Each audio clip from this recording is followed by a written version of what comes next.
Đạo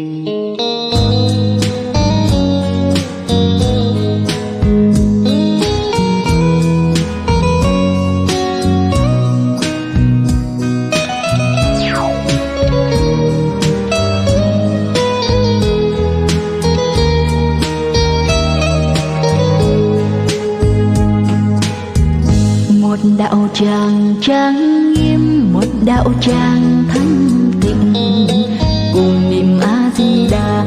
Dù đi đứng nằm ngồi đều nhất tâm bất loạn, luôn niệm A Di Đà. Cùng ngồi lại bên nhau, ta niệm A Di Đà.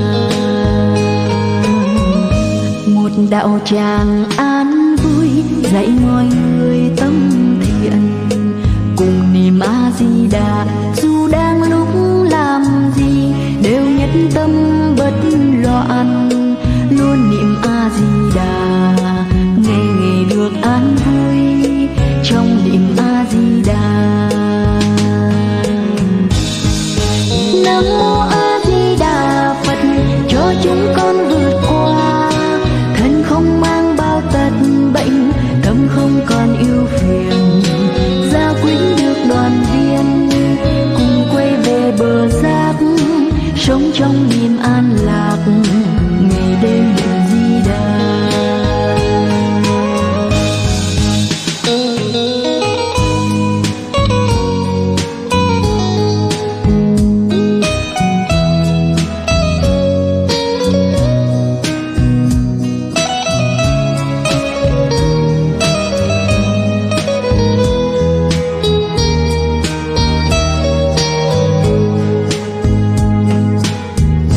Một đạo tràng trang nghiêm, một đạo tràng thanh tịnh, cùng niệm A Di Đà. Dù đi đứng nằm ngồi đều nhất tâm bất loạn, luôn niệm A Di Đà. Cùng ngồi lại bên nhau, ta niệm A Di Đà. Một đạo tràng an vui dạy mọi người tâm thiện, cùng niệm A Di Đà. Dù đang lúc làm gì đều nhất tâm bất loạn, luôn niệm A Di Đà. Ngày ngày được an vui trong niệm A Di Đà. Nam mô A Di Đà Phật, cho chúng con vượt qua. Thân không mang bao tật bệnh, tâm không còn ưu phiền. Gia quyến được đoàn viên, cùng quay về bờ giác, sống trong niềm an lạc, ngày đêm niệm Di Đà. Nam mô A Di Đà Phật, cho chúng con vượt qua. Thân không mang bao tật bệnh, tâm không còn ưu phiền. Gia quyến được đoàn viên, cùng quay về bờ giác, sống trong niềm an lạc, ngày đêm niệm Di Đà.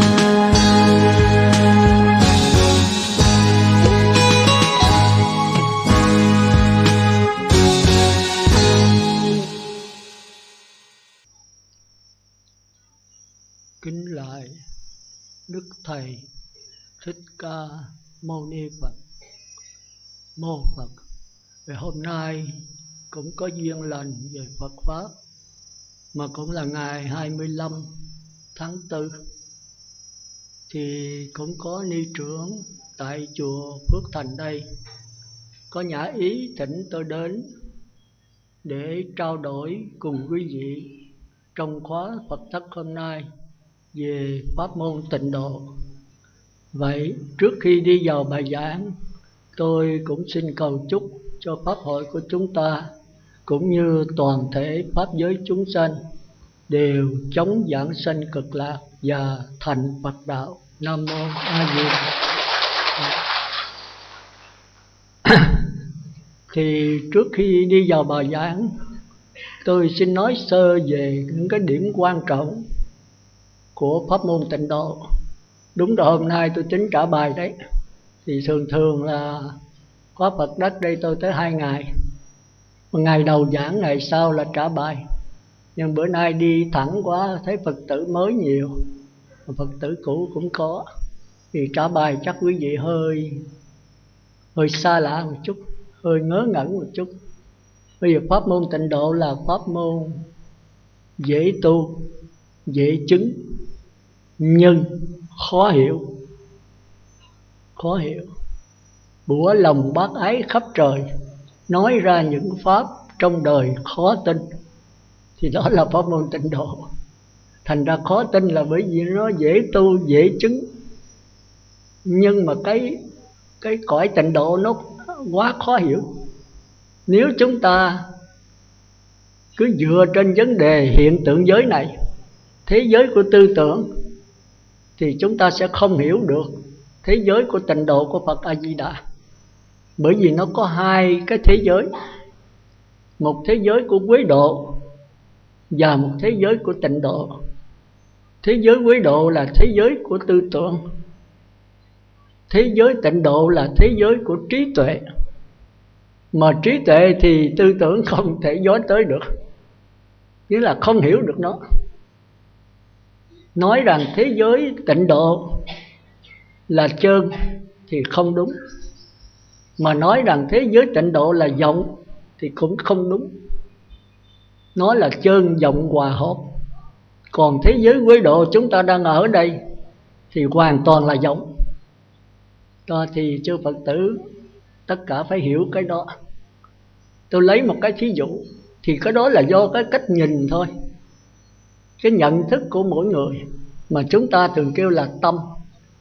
Thì đạo Phật là đạo của tâm, tức là đạo của sự hiểu biết. Khi hiểu biết như thế nào thì chúng ta ở địa ngục, ngạ quỷ, súc sanh, Atula. Và khi hiểu biết như thế nào đó thì chúng ta sẽ ở cõi người, cõi trời dục giới, sắc giới và vô sắc, tức là 4 đường ác và 4 đường thiện. Còn khi cái hiểu biết cao hơn nữa thì chúng ta sẽ là nhập lưu, nhất vãng lai, bất lai, A La Hán, 4 tầng thánh. Còn hiểu biết cao hơn nữa, chúng ta sẽ là Bích Chi Phật, Bồ Tát và Chư Như Lai. Thành ra có 4 cách hiểu biết, 4 cái cách nhìn. Nhưng mà 4 cách này nó là một thực tại thôi, mà có 4 cách nhìn. Thì hôm nay cái thời gian rất ngắn, tôi tính giảng 1 tiếng rưỡi thôi. Còn để nửa tiếng là trao đổi Phật tử, tức là hỏi đây, trả bài đây, trả bài những cái bài giảng, cái giảng của tôi coi quý sự hiểu làm sao. Tức là tổng chi là 2 tiếng đồng hồ đấy, chỉ giảng 1 tiếng rưỡi thôi, còn nửa tiếng để chúng ta trao đổi với nhau. Thì tôi lấy một cái thí dụ thôi để chúng ta cố gắng suy gẫm. Thí dụ như quý vị đi ra biển thì chúng ta kêu danh từ biển, nhưng mà trên biển nó có những cái lượng sống xấu, lượng sống tốt, lượng sống ác, lượng sống thiện. Thì cái lượng sống này nó phải nương vào cái dòng nước biển để nó phát hiện. Khi nó có tướng rồi thì ta kêu là sống, chứ không ai kêu là dòng nước biển bao giờ. Còn nếu dòng nước biển thì nó trôi chảy mà nó không có tướng. Khi có tướng thì kêu là sống.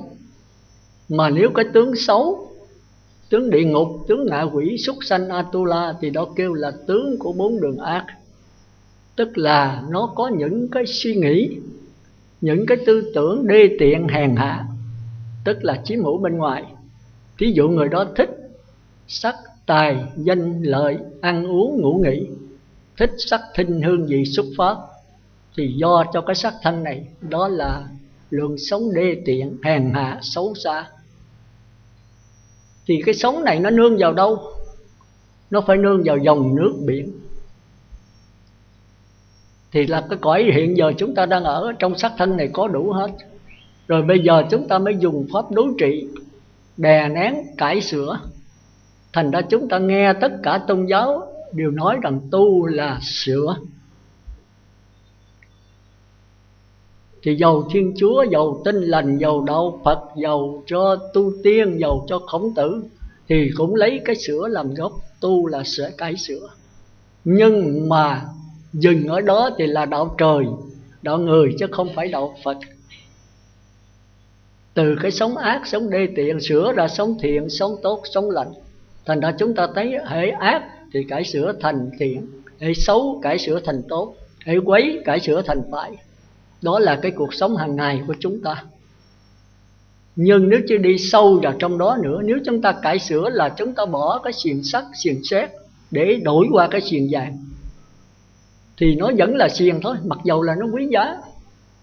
Thành ra Thái tử Siddhartha sau khi mà ra đời rồi đó, thì Ngài đi 4 cửa thành, Ngài thấy cái già, cái bệnh, cái chết, thì Ngài thấy đau đớn cho con người. Sanh ra để rồi già, rồi bệnh, rồi chết. Mà hễ già rồi, chân mỏi gối dùng, da nhăn má bạc, rồi khổ quá rồi khóc. Rồi bệnh cũng vậy, đau đớn rồi khóc. Rồi chết, có người không chịu chết để rồi đau đớn rồi chết. Ngài mới đi tìm con đường chấm dứt già bệnh chết. Thì chúng ta thấy vua Tịnh Phạn đâu có cho đi. Thì Ngài nói là nếu cha dạy con cái gì con cũng xin nghe theo, nhưng mà cha thỏa mãn cho con 3 điều kiện thôi. Thì vua cha nói bất cứ cái gì mà cha có thể thỏa mãn cho con, cha đều làm được hết. Cuối cùng Ngài xin là cho con trẻ mãi không già, cho con khỏe mãi không đau, cho con sống hoài không chết. Thì vua Tịnh Phạn nói cha còn nằm ở trong đó nữa, cha không có thể giúp cái đó được. Vậy thì cha phải cho con đi tu, con sẽ tìm thấy cái không già, không bệnh, không chết.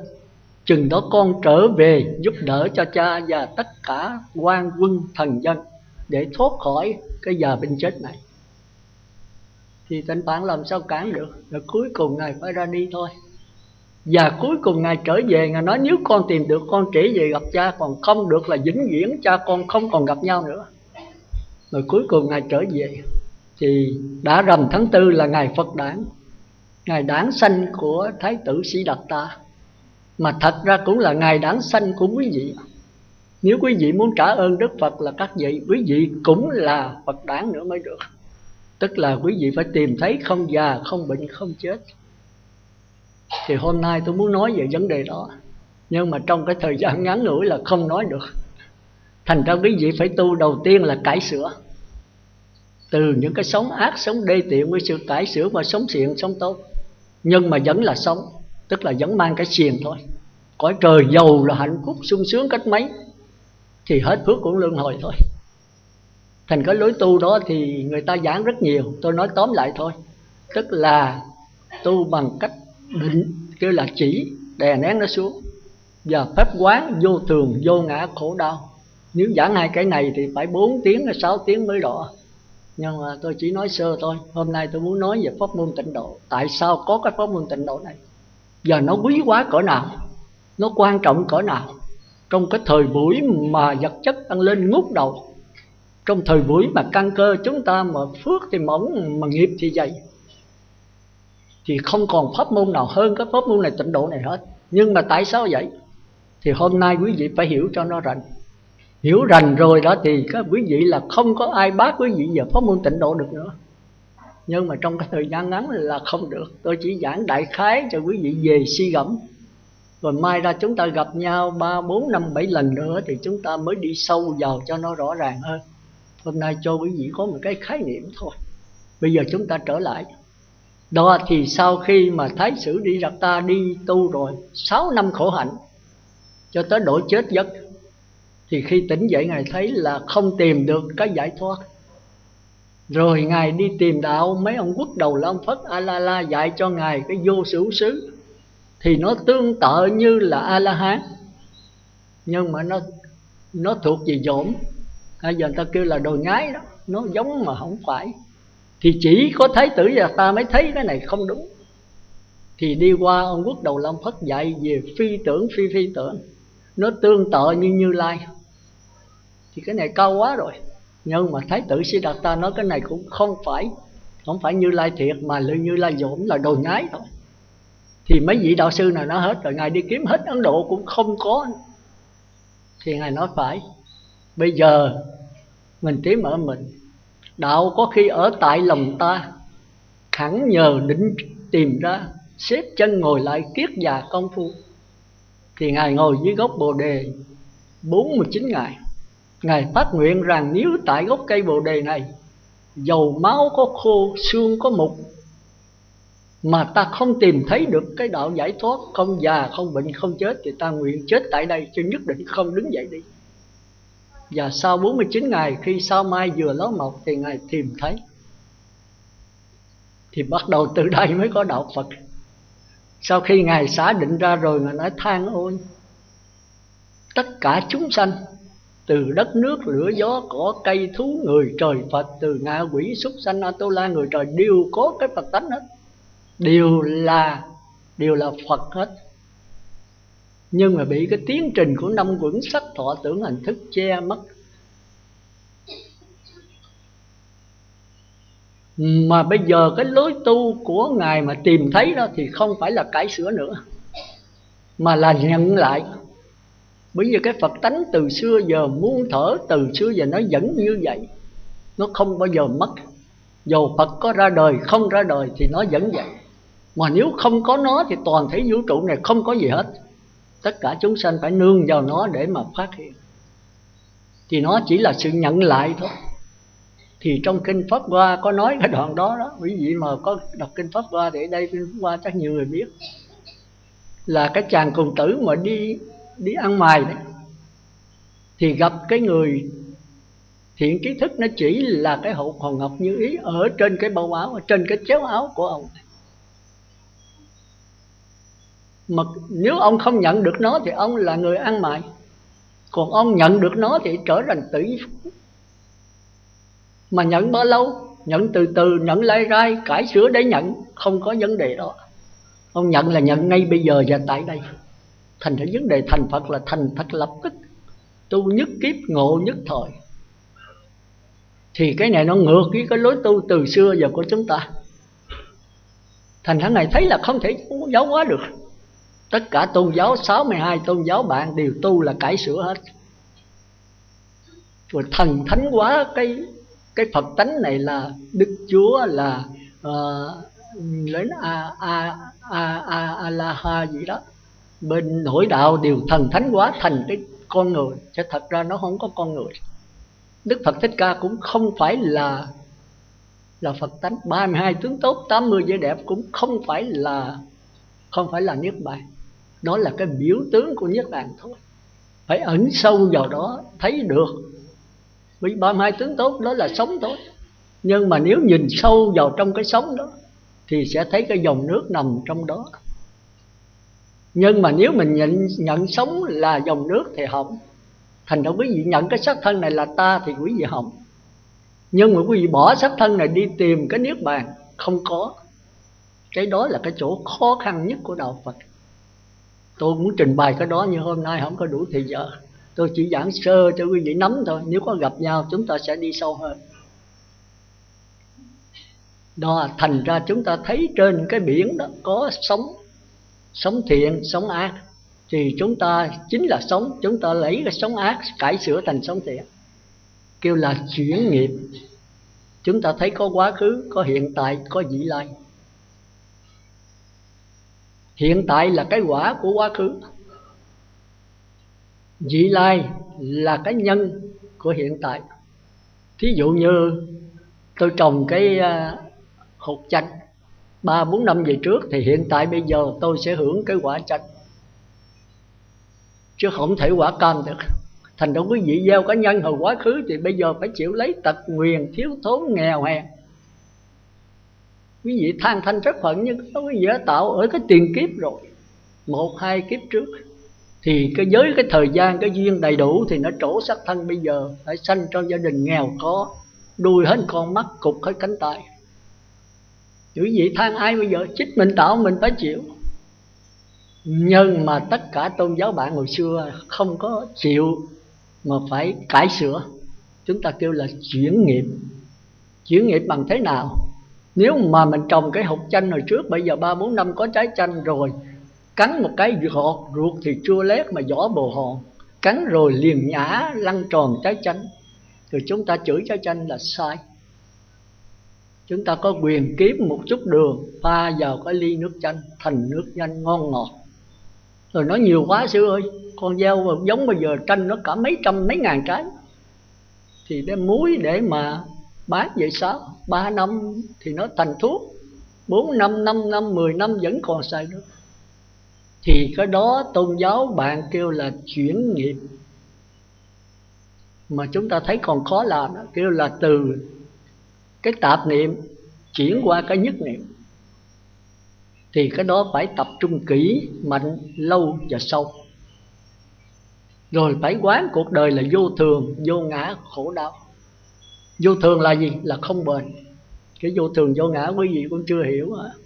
Giảng cũng phải 3-4 tiếng rồi, nhưng mà tôi nói sơ thôi. Vô thường tức là cái nhận thức hôm qua khác, hôm nay khác, ngày mai khác. Vô ngã là cái đối tượng nhận thức nó thay đổi theo cái nhận thức của mình. Thí dụ quý vị là nghiệp người, cái nhận thức là người, thì nước là nước. Nhưng mà các nhà khoa học cái nhận thức họ cao hơn, thì họ thấy nước là H2O, không còn nước nữa. Còn nếu các nhà điện tử thì nước không phải H2O mà là những cái điện tử âm dương. Hydro là 1 điện tử âm, 1 điện tử dương. Oxy là 16 điện tử âm, 16 điện tử dương. Thì tôi hỏi vậy cho cái nào đúng? Thì thật sự ra nước là nước. Nước là theo trong kinh đó thì loài ngạ quỷ thấy nước là máu đấy, còn cõi trời thấy nước là lưu ly. Vậy thì cái nào đúng? Thì theo đạo Phật tất cả đều sai hết. Sai với niết bàn, sai với sự thật. Sự thật là gì? Là nước không có hình tướng, chỉ làm cái dùng hào quang thôi. Rồi tùy theo cái nhận thức, cái hiểu biết, cái nghiệp lực của mỗi chúng sanh mà chụp mũ nó. Thành ra nước chỉ đúng với loài người thôi, không đúng với cõi trời, không đúng với các nhà khoa học, không đúng với các nhà điện tử.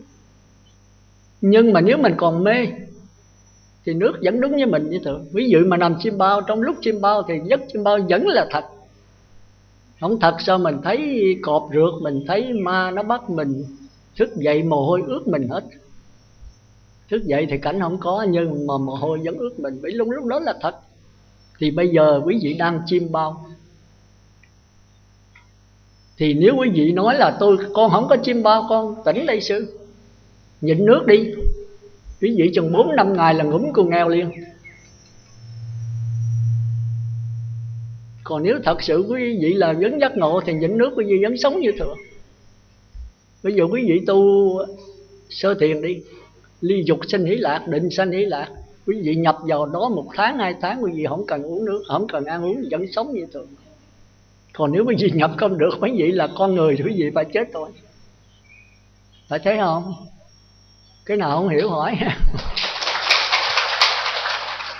Đó thì Đức Phật ra đời, Ngài mới thấy cái sai lầm của chúng sanh. Tất cả tôn giáo, 62 tôn giáo đều sai lầm hết. Thì Ngài mới đi tìm cái sự thật. Và cuối cùng 49 ngày Ngài tìm thấy. Rồi Ngài định không ra giáo hóa. Ngài nói ôi chúng sanh đã quen cái tập khí là cải sửa. Cái truyền thống ông bà cha mẹ dạy lại là phải cải sửa. Bây giờ mình dạy một cái nhận lại, không có pháp môn, không cải sửa, không lai rai, không từ từ, không có bổn sư, thì chúng sanh nó làm sao tu được? Chúng ta nói tu mà không có thầy là không thể tu được. Không thầy đố mày làm nên. Nhưng mà qua đạo Phật phải không thầy. Do Ngài tự ngộ, không thầy chỉ dạy. Thì tới chúng ta bây giờ muốn nhận một tánh, chúng ta phải tự ngộ để chứ không ai xen vào đó hết. Thành ra cái bát nhã, cái nhìn nó lật hết tất cả những cái tư tưởng về của chúng ta, mà nó lại là sự thật. Chẳng hạn như là nó có nhiều cái nó trớ trêu lắm. Tới mùa Vu Lan sắp tới, thì mấy kỳ trước tôi đi giảng đó thì quý hòa thượng rầy quá trời đi. Thì mùa Vu Lan là người con phải có hiếu với cha mẹ. Thì cái đó tôi nói đúng thôi, nhưng mà không phải đạo Phật. Vì đề mấy cái bản trên ở đạo hiếu, tâm hiếu là tâm Phật, đạo hiếu là đạo Phật. Thì người con là cái ơn cha mẹ rất lớn. Bây giờ Vu Lan tới quý vị nghe đọc cái bài là quý vị chảy nước giải liền, chảy nước mắt liền. Ơn cha mẹ thì lớn còn hơn trời biển nữa. Khi sanh ra thì con nằm bên ráo, mẹ nằm bên ướt gì đủ thứ. Rồi khi mà đứa con bệnh, mẹ sức suốt đêm để lo cho con, thì còn cái ân nghĩa nào cho bằng. Cho đến Đức Phật nói một giai cõng mẹ, một giai dắt cha, mà đi thì kiếp này qua kiếp khác cũng chưa trả con ơn cha mẹ cho được. Thì nó đúng chứ không phải là sai. Nhưng mà nó nhỏ hẹp. Nó nhỏ hẹp. Thành ra mấy cái chùa, mấy cái tịnh xá từng tổ chức là con phải đọc cái bài báo hiếu viết rất hay. Nghĩa là quý vị nghe rồi quý vị không thể cầm nước mắt được. Tất cả pháp hội mấy ngàn người đều khóc. Một hàng gì 30-40 bà mẹ, 30-40 đứa con.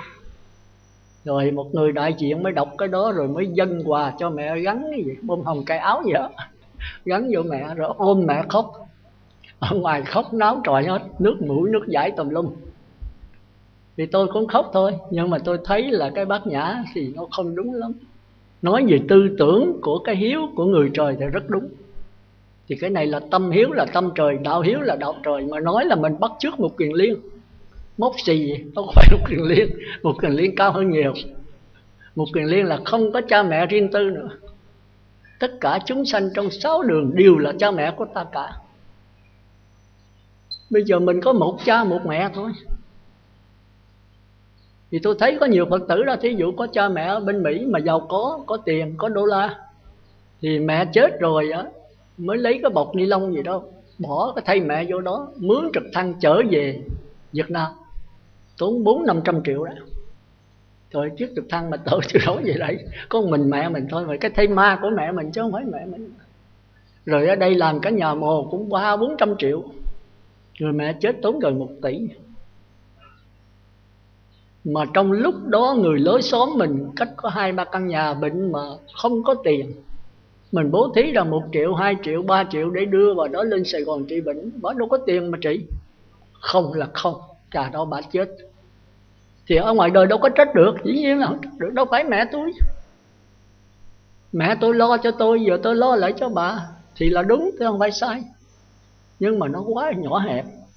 Tiền trao cháu múc, nếu không có nghĩ có phải gì không? Muốn ra muốn ăn cháo thì phải có tiền đưa, rồi người ta đưa tô cháo lại cho mình. Thì bà mẹ nuôi mình, giờ mình nuôi bả lại. Thì cái đó đúng chứ không phải sai. Còn cái thứ bất hiếu thì tôi không nói. Cái thứ mà đấu tố mẹ cha gì đó thì nó là từ lỗ nẻ sanh lên, thì có nó không có bàn tới.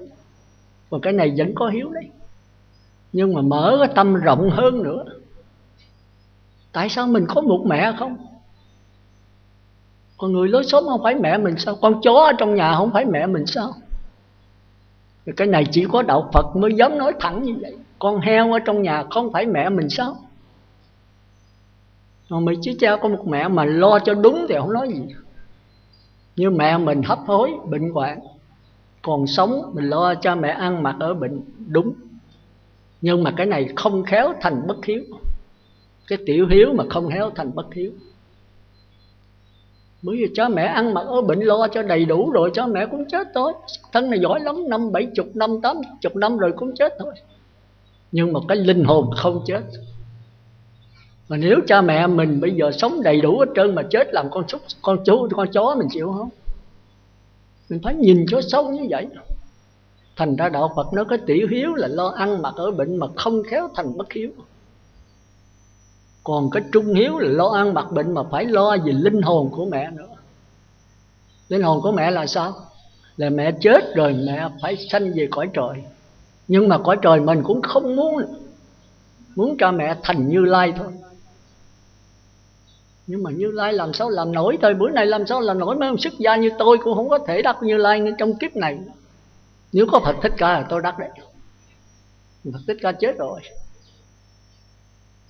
Thành ra quý vị thấy quý vị bây giờ đang trông trên, mà người tu bây giờ cũng đang trông trên, không chỗ nương tựa. Người sơ cơ như tôi là phải có thiện trí thức, có thầy sáng, có bạn lành. Mà thầy sáng là ai? Là Phật. Mà làm sao kiếm được vị Phật trong cái thời mạt Pháp này? Phải 10.000 năm nữa Phật Di Lặc mới ra đời. Thì nếu mà tôi sanh lợi cũng 300-400 sắc thân, thì càng ngày càng xuống, càng ngày càng xuống. Quý vị nào lớn tuổi biết hồi thời trước rất dễ tu, bây giờ vật chất lên ngút đầu, phương tiện rất đầy đủ. Người ta sớm bây giờ vật rất là đầy đủ, tôi có thể nói là thừa thải. Mà chính là cái thừa này mới không tu được. Con người tu mà thiếu thốn cũng không tu được, mà quá dư cũng không tu được. Hồi xưa thì thiếu thốn, bây giờ thì quá dư, thành ra hưởng thụ không à. Bởi vì quá dư cho nên cái quả địa cầu này sắp cháy, xài quá nhiều. Thành ra thế giới bây giờ họp lại làm sao cứu quả địa cầu này thì cứu không được. Ông bác sĩ Đỗ Hồng Ngọc thì ông nói là, trong báo không biết ông nghiên cứu đâu, nói là Mỹ nó lên con trăng để nó kiếm đặng nó di dân nó lên đó, lên trên đó gặp Nga ở trên đó trước, cũng tính là kiếm coi sống được. Mà ở trên con trăng không có oxy, không có cây xanh, thì lên đó mà chết.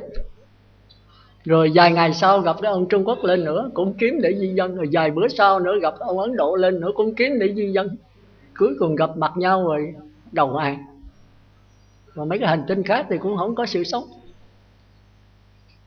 Rồi mới trở về, mới họp lại với nhau Liên Hiệp Quốc để mong kiếm một cái kế giải thoát là cứu quả địa cầu này. Thì quả địa cầu đang ô nhiễm, mà nhất là cơ khí hóa, hiện đại hóa, tức là những cái kỹ nghệ.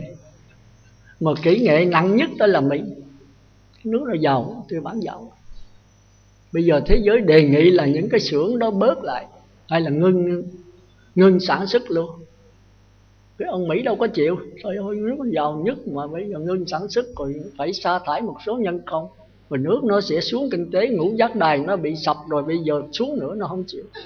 Mà không chịu mấy nước nhỏ làm sao chịu. Thôi tiếp tục nữa thì quả địa cầu này không lâu sẽ cháy.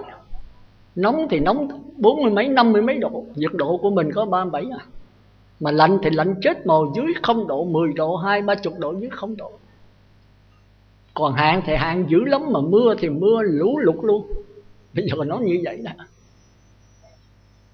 Đề nghị nữa, thế giới đề nghị là yêu cầu quả điện, tất cả các nước trong thế giới này 1 ngày xài điện 1 ngày nghỉ.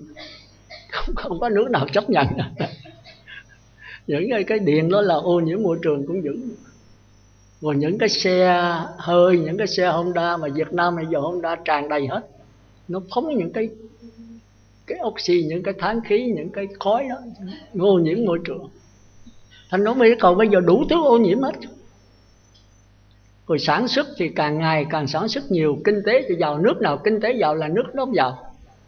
Việt Nam cũng đang kinh tế cho mạnh để mà người dân sống thừa thãi, xóa đói giảm nghèo. Mà càng xóa chừng nào tôi thấy người dân càng nghèo nhiều chừng này. Như ở tỉnh Xá tôi mới đầu đó thì ở phường Sinh nó có 80-90 thôi, năm sau được 100 mấy, năm rồi 150 mấy, năm nay 200 mấy. Xóa riết là người nghèo càng ngày càng bóng. Đạo Phật không có xóa nghèo, không có đói giảm nghèo, mà xóa cái lòng tham á. Tôi nghèo mà nếu tôi không tham thì tôi vẫn sống an lạc như thường. Còn mà người giàu có xe hơi nhà lầu này kia mà vẫn nhảy vào lầu tự tử. Thành ra bây giờ có những vị tiến sĩ, những vị mà Phật học, tiến sĩ Phật học đề nghị, tôi thấy trật lắc. Bệnh như có nhiều người, mấy người đó là đại diện cho đạo Phật, đem đạo Phật vào cuộc đời để cứu thế giới bây giờ. Thì có những vị thiền sư nó nói dốc đạo Phật nào mà cứu thế giới, đâu có cái vụ đó. Nếu nói đạo Phật cứu thế giới thì chúng ta coi lại coi hồi Thái tử Đức Phật Thích Ca Mâu Ni thành đạo, nước Ấn Độ có hòa bình không? Không có. Vua A Xà Thế kéo quân diệt dòng Ho Thích, Đức Phật ra cản 3 lần không được. Cuối cùng nó giết hết dòng Ho Thích, không còn một người nữa. Một người Liên thấy đau lòng mới bắt mấy người đó bỏ trong bát để chừng mở ra máu không còn một mạng. Vua A Xà Thế bắt vua Tần Bà Sa La là cha ruột của mình, đem đi nhốt nhịn đói cho tới chết. Nhốt mẹ trong lãnh cung luôn. Bà Di Đề Hì lén vào đó mới là chét đồ trong mình, mới cạo đó cho chồng mình ăn. Ông bắt được, ông đem đi nhốt, tính giết luôn á. Mà mấy người quan nói người ta hồi xưa giờ thấy giết cha, chưa từng ai giết mẹ. Nếu bệ hạ giết là tôi từ chức liền luôn, 10 mấy người. Vua A Xà Thế sợ quá mới đem nhốt trong lãnh cung. Và cuối cùng mới có pháp môn Tịnh Độ hôm nay. Đó là do bà Di Đề Hương.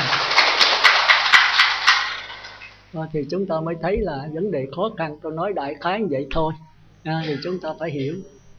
Đó thì vậy thì đạo Phật lúc đó Phật Thích Ca đắc quả đem lại cái gì cho thế giới này? Bây giờ cái quả địa cầu này sắp sụp, ai cứu được quả địa cầu này? Tôi đố quý vị biết, ai có thể cứu quả địa cầu này? Quả địa cầu này bây giờ hồi xưa tôi học thì có 3 tỷ, giờ nghe nói 6 tỷ đấy. Nó đầy nhóc rồi đó. Thế giới Cực Lạc thì không có vấn đề nhân bản. Nó không phải là thế giới quỹ độ, nó không có không gian. Nó là một thế giới xuyên suốt. Còn thế giới này có không gian, có 10 phương. Thành ra cứ chướng ngại hoài. Hai người gặp nhau mà không tránh nhau lỗ đầu. Còn thế giới Cực Lạc muốn tránh không tránh, đi xuyên qua nhau cũng được. Vách tường này muốn đi cửa thì đi, không cửa đi qua vách cũng được. Cây cũng vậy, ngoài đó muốn đi tránh cây thì tránh không tránh, đi xuyên qua cây luôn. Bữa nào rảnh tôi sẽ nói cái thế giới Tịnh Độ nó khác thế giới này sao, nó không có giống đâu. Thì cái đó để cái khác, tôi nhắc cho quý vị nhớ thôi. Thành ra nói đem đạo Phật vào cuộc đời này để cứu quả địa cầu này, mà ai cứu được? Có vị thiền sư nói rằng thế giới đang sắp sửa nổ, mà muốn đem đạo Phật cứu độ chúng sanh, đặt vấn đề đem đạo Phật cứu độ chúng sanh là lập cái nền tảng cho chiến tranh thêm. Không giải quyết được mà càng bế tắc thêm. Như vậy thì giải quyết làm sao? Ai giải quyết được đấy? Đạo Phật không giải quyết được thì ai giải quyết được? Ai quý vị biết không? Chính quý vị. Mỗi người chúng ta có thể giải quyết cho quả địa cầu này. Chúng ta nói trời ơi 6 tỷ mà con là một hột cát, trong đó mà ăn thua gì sư? Chính một hột cát này mới quan trọng đấy. Phật Thích Ca là cái gì? Ngài cũng là một con người như quý vị vậy, mà Ngài đã giải quyết cuộc sống Ngài xong. Cho nên tới bây giờ 2000 mấy trăm năm Đức Phật vẫn còn. Đức Phật đâu có chết. Chết là chết 32 tướng tốt 80 vẻ đẹp. Cái tinh thần của đạo của Đức Phật vẫn còn tới bây giờ và mãi mãi. Dầu cho Phật có ra đời hay không ra đời thì cái tinh thần của đạo Phật, cứu thế của Đức Phật vẫn còn. Mà tinh thần Đức Phật là cái gì? Ai biết? Vậy phải đi sâu chỗ đó. Tôi mà Phật tất này 7 ngày là chết với tôi đó. Tôi giảng là tôi bắt trả bài đấy, phải là động não một chút, chứ làm biến quá. Tôi giảng bài không dễ đâu. Giảng rồi là trả là tôi giảng tiếp, mà không trả thì thôi quê. Quý vị phải làm việc với tôi, chứ do mình tôi thì dễ thôi. Mà không lẽ giờ tôi giảng sanh về mình, quý vị chết hết còn mình tôi không sống đâu. Thành ra một người mà thành đạo rồi đó, ảnh hưởng tới cả chẳng những quả địa cầu này mà vô số quả địa cầu nữa. Đức Phật đắc quả rồi tới bây giờ vẫn còn. Còn cái gì? Còn cái niết bàn, còn cái con đường của Ngài để lại. Mình đi con đường đó là mình thành Phật bằng với Phật Thích Ca, chứ đâu phải cái quả Phật Thích Ca là dành riêng cho Thái tử Siddhartha, không có vụ đó đâu. Thì Đức Phật sau khi đắc quả Ngài nói đó, ta là Phật đã thành, các con là Phật đang thành và sẽ thành. Chứ cái quả Phật không phải là ta nắm riêng một mình, mà nói là của vũ trụ. Nếu ai chịu tu theo cái lời Ngài dạy thì sẽ hòa bình. Mà khi mình hòa bình thì sao? Thì thế giới cả vũ trụ đều hòa bình. Bên Khổng Tử không có nói đó, dục bình thiên hạ thì tiên tề trì quốc, dục tề kỳ quốc, thiên trị kỳ gia. Dục trị kỳ gia, tiên tu kỳ thân. Dục tu kỳ thân thì thiên thành kỳ ý. Dục thành kỳ ý, thiên chánh kỳ tâm. Là thành ý, chánh tâm, tu thân, tề gia, trị quốc, bình thiên hạ. Nếu mình xong rồi mới đi độ người khác được. Nếu mình xong thì cả thế giới đều xong. Dầu thế giới này có chiến tranh, có ngập lụt, có máu lên cả thước, thì một vị A-la-hán vẫn thấy hòa bình như thường. Vì có đời này là không thiệt, nhưng mà mình chưa đắc mình thấy nó thiệt. thì mình đã tham dự vào vấn đề hỗn loạn của thế giới này. Chúng ta thấy Đức Phật hồi sanh ra đời, Ngài đắc quả, Ngài đâu có khổ. Ngài cũng sống như tất cả mọi chúng sanh, là mọi chúng sanh khổ, nhưng mà Ngài không hề khổ. Một vị A-la-hán là không bao giờ khổ. Chúng ta đừng thấy về một Kiền Liên bị ngoại đạo nó đánh rồi tới chết thì chúng ta tưởng một Liên Lộ không có khổ đâu. Nhưng mà chúng ta thấy gì chúng ta khổ. Khổ là tại cái hiểu biết mình sai. Phải không? Phải vậy không? Bây giờ tôi hỏi quý vị không? Thì bây giờ trong cuộc sống này cái gì làm mình khổ đau nhất? Thì thường thường đó là có hai cái ngoài đời người ta hai cái. Một là sắc đẹp, hai là tiền bạc. Phải vậy không? Người nam thì rớt về sắc đẹp nhiều nhất, người nữ thì rớt về tiền bạc nhiều nhất. Thành ra ngoài đời người ta có câu dùng lửa để thử vàng, dùng vàng để thử đàn bà, dùng đàn bà để thử đàn ông. Phải không? Thì quý vị coi bây giờ tăng ni rớt về cái gì? Quý vị ngoài rớt về cái gì? Tăng rồi rớt về sắc đẹp nhiều, bị đệ tử ruột mình bắt không. Còn ni rồi rớt về sửa sang tịnh xá này kia đủ thứ là tiền. Hãy vô tới là xin tiền. Có tiền mua tiên cũng được. Đa kim nhân là phá lực lệ. Nhưng mà có tiền mua không được. Mua cái gì cũng được mà mua Phật không được. Vậy thì Phật hay khác làm sao? Cái gì phải hiểu cái chỗ đó. Phải hiểu cái chỗ đó. Thành ra ngoài thường thường theo cái thế tục có cái nhìn sai lầm. Tôi mà tham tiền là tại tiền. Ác nghiệt chi mi lắm đứa tiền, mi làm nhân loại quá là điên, mi tô nước mặt đen thành trắng, mi khiến nhân tình thẳng quá xiên. Mình thấy thì đúng, mà theo đạo Phật cái nhìn của Bát Nhã sai. Phải tiền không? Phải tiền làm cho mình tham không? Phải sắc đẹp làm cho mình tham không? Ta nói vũ vô kiềm tỏa năng lưu khách, sắc bất ba đào dị nghịch nhân. Mưa không xiềng khóa mà cầm chân khách. Sắc chẳng sống to lại đấm người, sắc làm cho đấm người. Phải không? Nhìn theo ngoài đời thì đúng nhưng mà sai. Theo đạo Phật là sai. Chúng ta nói ông A Nan bị ma lăng già bắt, thì thường thường như vậy. Người tu là tăng sĩ thì có chừng ma đăng già. Nhưng mà làm sao ma đăng già bắt được? Mình bắt ma đăng già thì đúng hơn. Phải không?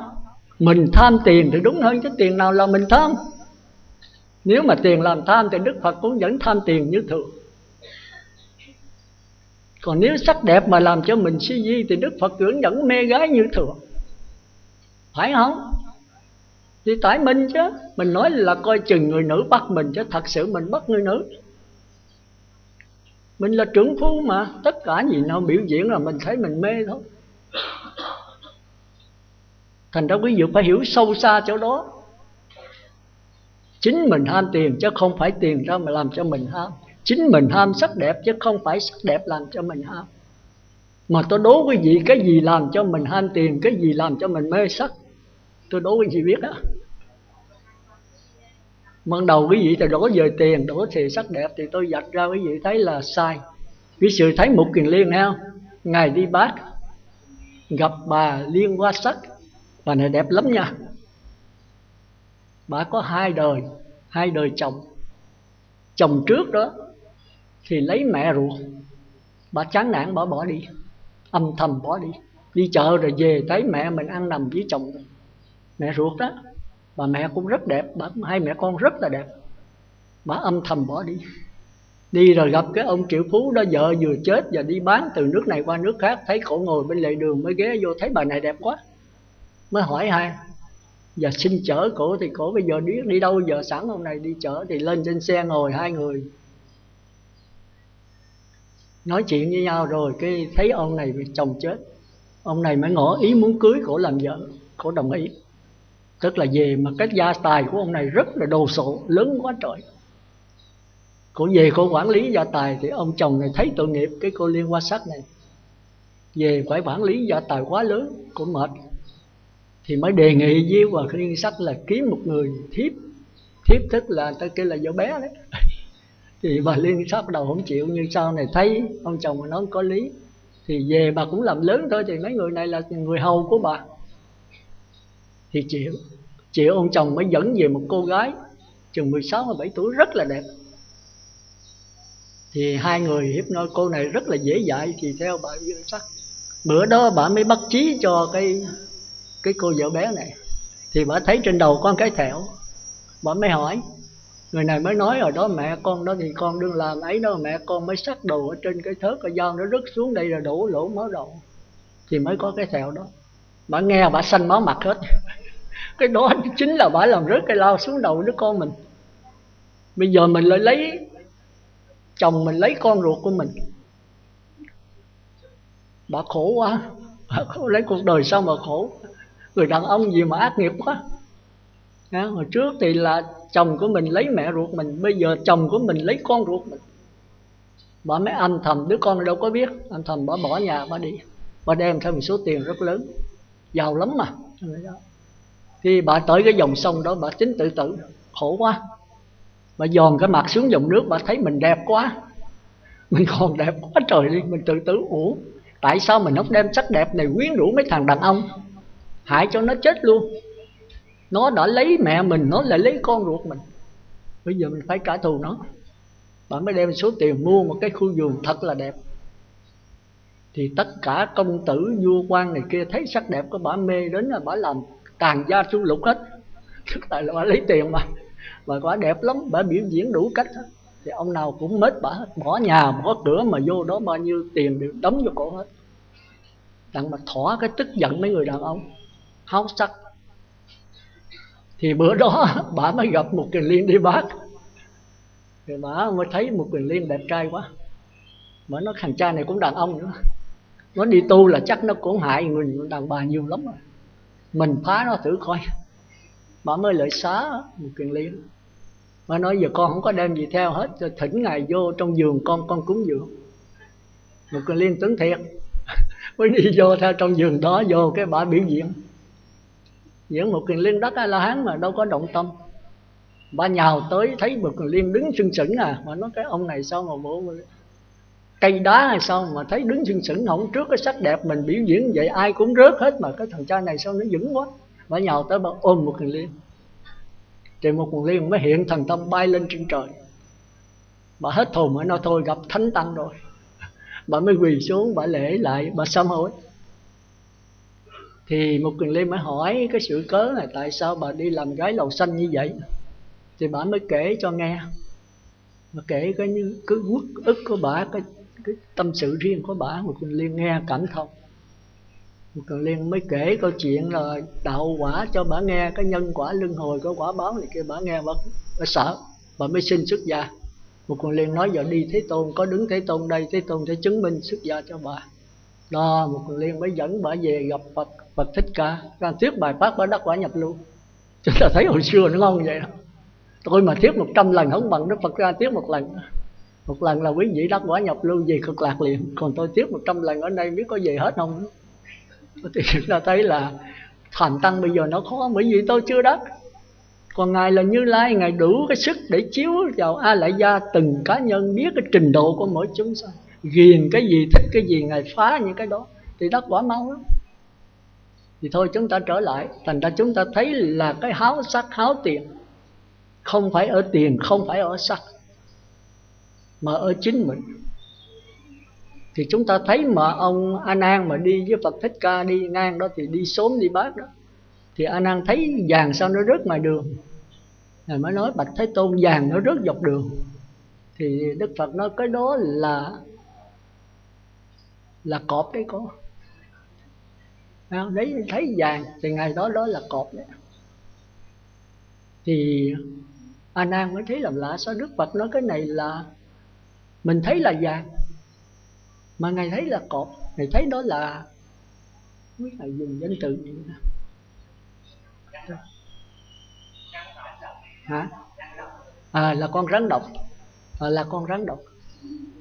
Thì A Nan mới tưởng Đức Phật là nhìn lầm. Đức Phật Ngài đâu cần ngó, Ngài biết liền. Vì lặp lên một lần nữa, Đức Phật nói con rắn độc đấy con. Rồi Ngài bốc lên Ngài coi thì Ngài thấy vàng, Ngài tẩy xuống. Ngài nói Bạch Thế Thế Tôn vàng thiệt. Đức Phật nói con rắn độc. Bây giờ ông mới hiểu. Thì sao mấy người đi đường mới là lượm mấy cái đó sao bị bắt? Bắt ở tù, cái đó của vua. Tụi ăn cướp nó ăn cướp ở trong cái kho vàng của vua. Khi nó chạy rồi lính nó rượt quá nà quá, nó làm rớt dọc đường. Thì cái vàng của vua sao nó có cái ấn dấu.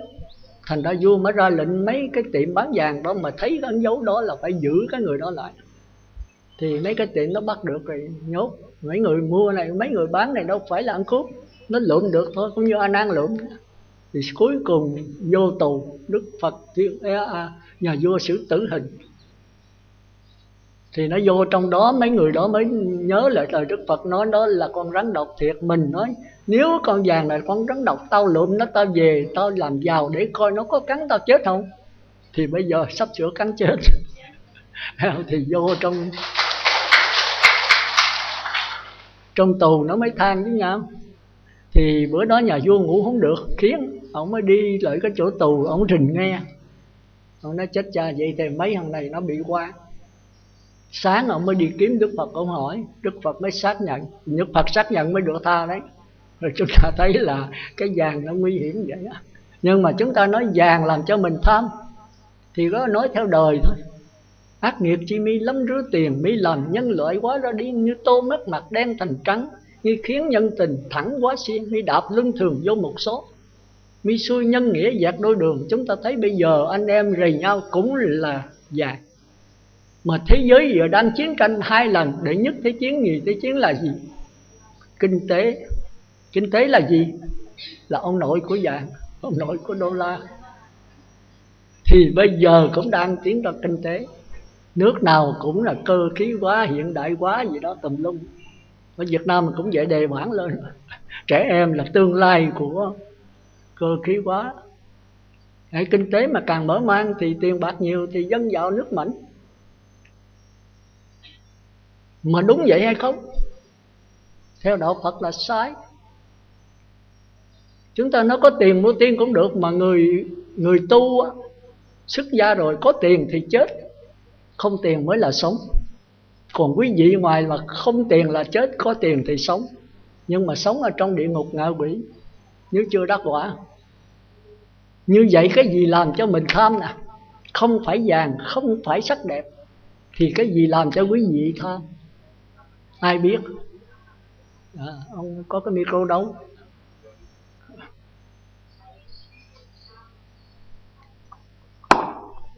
Nam mô A Di Đà Phật. Bạch thượng tọa giảng sư, theo đệ tử nghĩ là tất cả vạn sự do tâm tạo. A Di Đà Phật. Giờ cho anh Trần phó tay. Khoan tâm đó do tâm, mà tâm nào mới được chứ? Ông có bao nhiêu cái tâm? Và tất cả trên cái vũ trụ nhân loại này là điều tâm là do mình.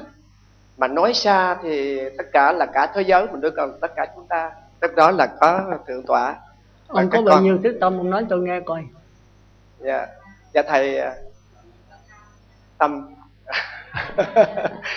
Dạ bạch thầy, nếu mà muốn mổ xẻ như thế đó thì các đệ tử cũng không có thông suốt lắm. Nhưng mà thực tế thì có 4 cái tâm thôi.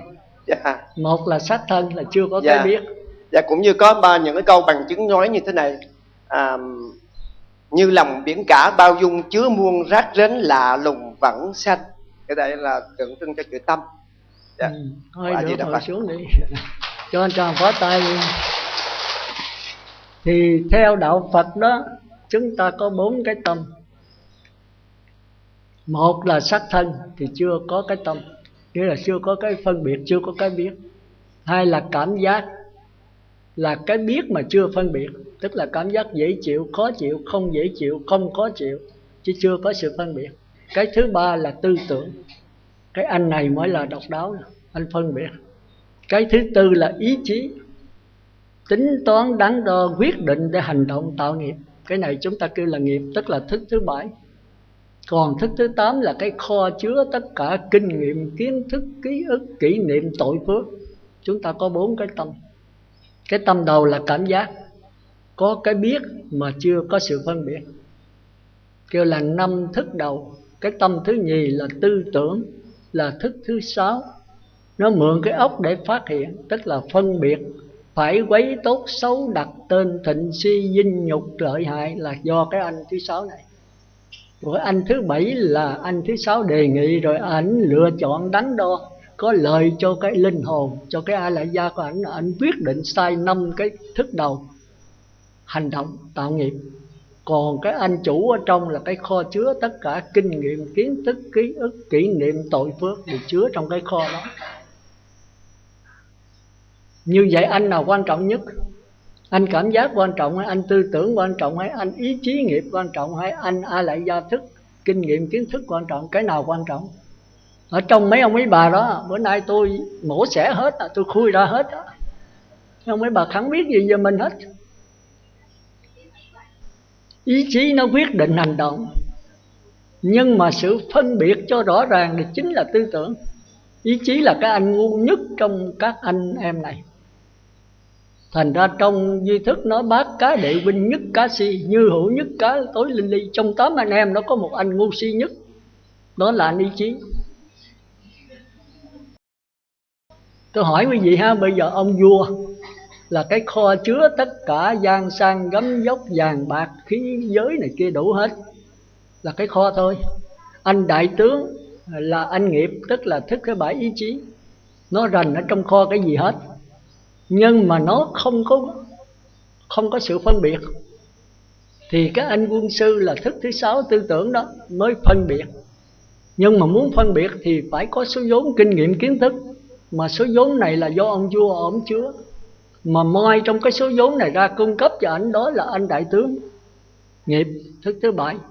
Rồi bắt đầu nó có cái đó, nó mới bắt đầu tạo ra tam giới. Nó là anh kiến trúc sư, nó vẽ tùm lum hết trơn á. Rồi nó mới đưa lại cho ông đại tướng, nó nói vậy anh phải làm như thế này, làm cái này để có lợi cho ông chủ anh, tức là cho cái A Lại Gia kinh nghiệm kiến thức anh sẽ dồi dào thêm. Nhưng mà anh xuống địa ngục ông chủ anh sẽ bị sa đọa.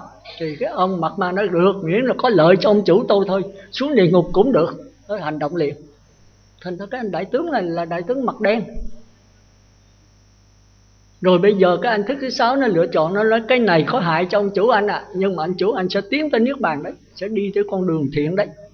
Nó nói không làm, nếu có hại cho ông chủ tôi mà bây giờ thành Phật bây giờ tôi cũng không thèm. Thành ra cái anh thức thứ bảy này là cái anh ngu si. Thành ra đắc quả hay không là do cái anh thức sáu, tức là anh Tề Thiên. Chúng ta thấy Tây Du Ký ai có đọc là anh Tề Thiên là quan trọng hơn hết. Giải thoát luân hồi sanh tử cũng chính là anh Tề Thiên, mà xuống địa ngục ngạ quỷ súc sanh cũng chính là anh Tề Thiên. Còn cái anh sa tăng là cái anh nghiệp thức thứ bảy là chỉ có ôm ông Tam Tạng là kinh nghiệm kiến thức thôi, chứ ông không biết cái gì hết. Ông là cái chĩa ba, tham sân và si. Thành ra chúng ta thấy trong cuộc sống này chúng ta luân hồi sanh tử là do thức thứ sáu, do tư tưởng chúng ta. Thí dụ gặp tiền đi, sở dĩ mình tham là do tư tưởng. Mà tư tưởng kỳ nào mới phát hiện mấy ông bà biết không? Khi nào tư tưởng phát hiện? Không biết, của mình đó mình không biết. Khi nào sáu căn tiếp xúc với sáu trần, con mắt tôi thấy được cái vàng, thì nó vô trong cái dây thần kinh mới cảm thấy dễ chịu. Đó là cảm giác chưa có phân biệt. Rồi bây giờ tư tưởng mới phát hiện. Mà tư tưởng phát hiện là phải trong A Lại Gia vàng quý lắm. Có nó sẽ có tiền, có nhà lầu, có xe hơi, có đủ thứ, mua tiên cũng được. Thì chính cái anh tư tưởng này đưa ra thì bắt đầu mới có hành động. Phải thế không? Khi tôi thấy một cái sắc đẹp thì biết là cái này người khác phái, đẹp quá trời đẹp đi, mình người đó, bây giờ mình thích thú người này, bây giờ làm sao chiếm hữu, thì tư tưởng mới bắt đầu phát khởi. Khi bị một người nào chửi mình thì mình mới phân biệt là có người chửi, tôi bị chửi và có tiếng chửi quá tục. Tất cả người ta đang ngó mình xấu hổ vô cùng. Bắt đầu cái sự sân mới có. Không có tư tưởng là không có cái sân. Thành ra nguyên nhân chính của sự đau khổ cuộc sống này chính là tư tưởng. Thành ra Đức Phật chỉ nắm cái tư tưởng dạy dỗ chúng ta chuyển hóa cái tư tưởng này thành trí tuệ, thì cái sự luân hồi sanh tử, cái sự đau khổ này mới chấm dứt. Nhưng mà muốn chấm dứt luân hồi sanh tử này đó thì chúng ta thấy nó còn cái vấn đề lang thang. Từ xưa giờ tất cả tôn giáo đều biết nguyên do là do tư tưởng. Nhưng mà làm sao chấm dứt tư tưởng? Thì từ xưa giờ dùng hai pháp môn. Một là đè nén, kêu là chỉ hay là định. Nam mô A Di Đà Phật 1, Nam mô A Di Đà Phật 2, rồi niệm Phật khỏi đếm, rồi cái tiếng niệm Phật nhập tâm. Ly dục sanh hỷ lạc, định sanh hỷ lạc, đè nó xuống. Thì lấy cái xiềng vàng đè cái xiềng sắt xuống, lấy đá giằng cọ. Đá giằng cọ, cọ chết không? Nó ngủ ngầm ở đó, nó chờ đợi khi nào cục đá bị bật lên là nó mọc tốt hơn nữa. Lấy cái xiềng vàng đè cái xiềng sắt xuống thì cái xiềng sắt tiêu không? Không, mà bị hai cái xiềng. Cái xiềng vàng ở trên, cái xiềng sắt ở dưới. Dục trừ phiền não, trùng tăng bệnh. Muốn trừ phiền não, không hết phiền não mà thêm hai bệnh. Một cái bệnh phiền não ác, một cái bệnh phiền não thiện. Thiện phải là phiền não không? Phải không? Quý vị nói bây giờ thí dụ đi, bây giờ có người chửi quý vị, con nó chửi mình thì mình sân. Mà tại sao mình sân? Mình nghĩ rằng nó là con mình sanh đẻ nó, mình nuôi nó cho tới lớn, hôm nay nó dám chửi mình, thì cái tư tưởng này làm mình sân. Chứ không phải con chửi mà sân. Phải thế không? Nếu bậc thánh mà đừng có cái, chúng ta đừng có cái suy nghĩ như vậy, cái sân không có. Vì cái sân đâu phải là con. Nếu mà đứa con đó nó chửi tôi hoặc nó chửi bậc thánh nhân, người ta sân không? Tất nhiên là không. Đã là thánh rồi làm sao sân? Mà tại sao nó chửi thánh mà thánh không sân, mà nó chửi mình lại sân? Mình đổ thừa nó đúng không? Không. Nhưng mà tại cái gì? Tại cái dòng suy tư của mình. Có đứa con nó chửi mình, nó chửi quá nặng, mà nó lại là con của mình, thì chính cái suy tư này làm cho mình sân. Phải không? Bây giờ quý vị đem bất cứ cái gì đau khổ trong cuộc sống này đưa ra, mà nó ngoài tư tưởng tôi chịu thua. Bất cứ cái phiền não nào, cái gì đau khổ này trong cuộc sống này mà không phải do tư tưởng tôi chịu thua. Ở trong đạo Phật kêu là cái gì? Kêu cái khổ đau này là cái gì? Nguyên nhân của khổ đau là gì? Là tập. Khổ là do tập. Mà tập là gì quý vị biết không? Tập là gì? Ôi ôi, mình mà không biết ngồi tỉnh queo mà tôi chết rồi. Tập là cái thói quen. Do cái thói quen mới thành ra ghiền. Phải không? Cha mẹ sanh ra có ai biết uống rượu không? Không. Mình dễ đứa con lọt lòng kêu nó uống rượu làm sao nó biết được. Nhưng khi xả vào với đời lần đầu nó uống cai xé. Có một cô bác sĩ nói tôi, trời ơi, mình xưa nói biểu con cử rượu giấy ở rồi xưa ơi. Con đi làm mà giờ ông bác sĩ trưởng đưa rượu biểu con uống thì xả vào con phải uống thôi. Nó cai xé ai là uống được. Con ngắm môi một cái thôi. Cô nói con chưa hiểu.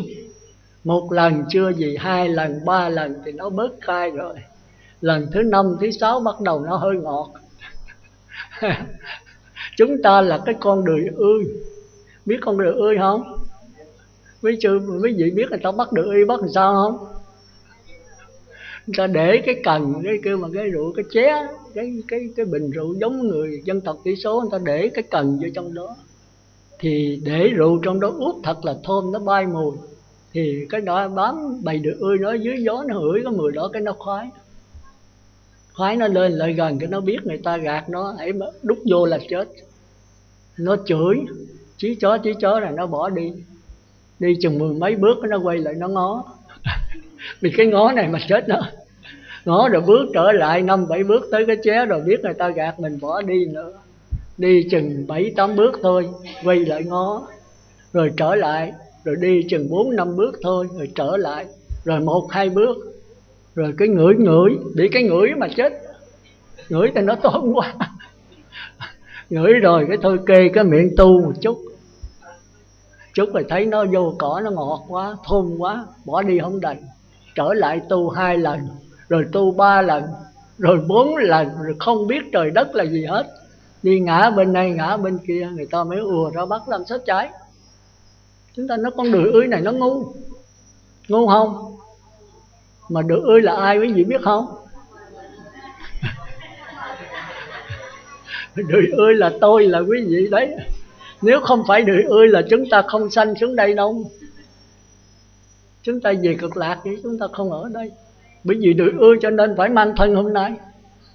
Cõi này là cõi đười ươi, cõi sai đắm, cõi đắm nhiễm.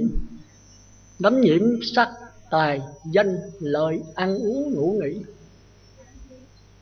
Nhưng mà có mấy thứ đắm nhiễm quý vị biết không? Nó có 3 thứ đắm nhiễm. Một cái thứ đắm nhiễm bên ngoài, một cái đắm nhiễm bên trong, một cái đắm nhiễm vượt bên ngoài, vượt bên trong, lên cái cõi mông lung. Đắm nhiễm này khó trừ này. Đắm nhiễm bên ngoài kêu là cõi dục giới, đắm nhiễm bên trong kêu là cõi sắc giới.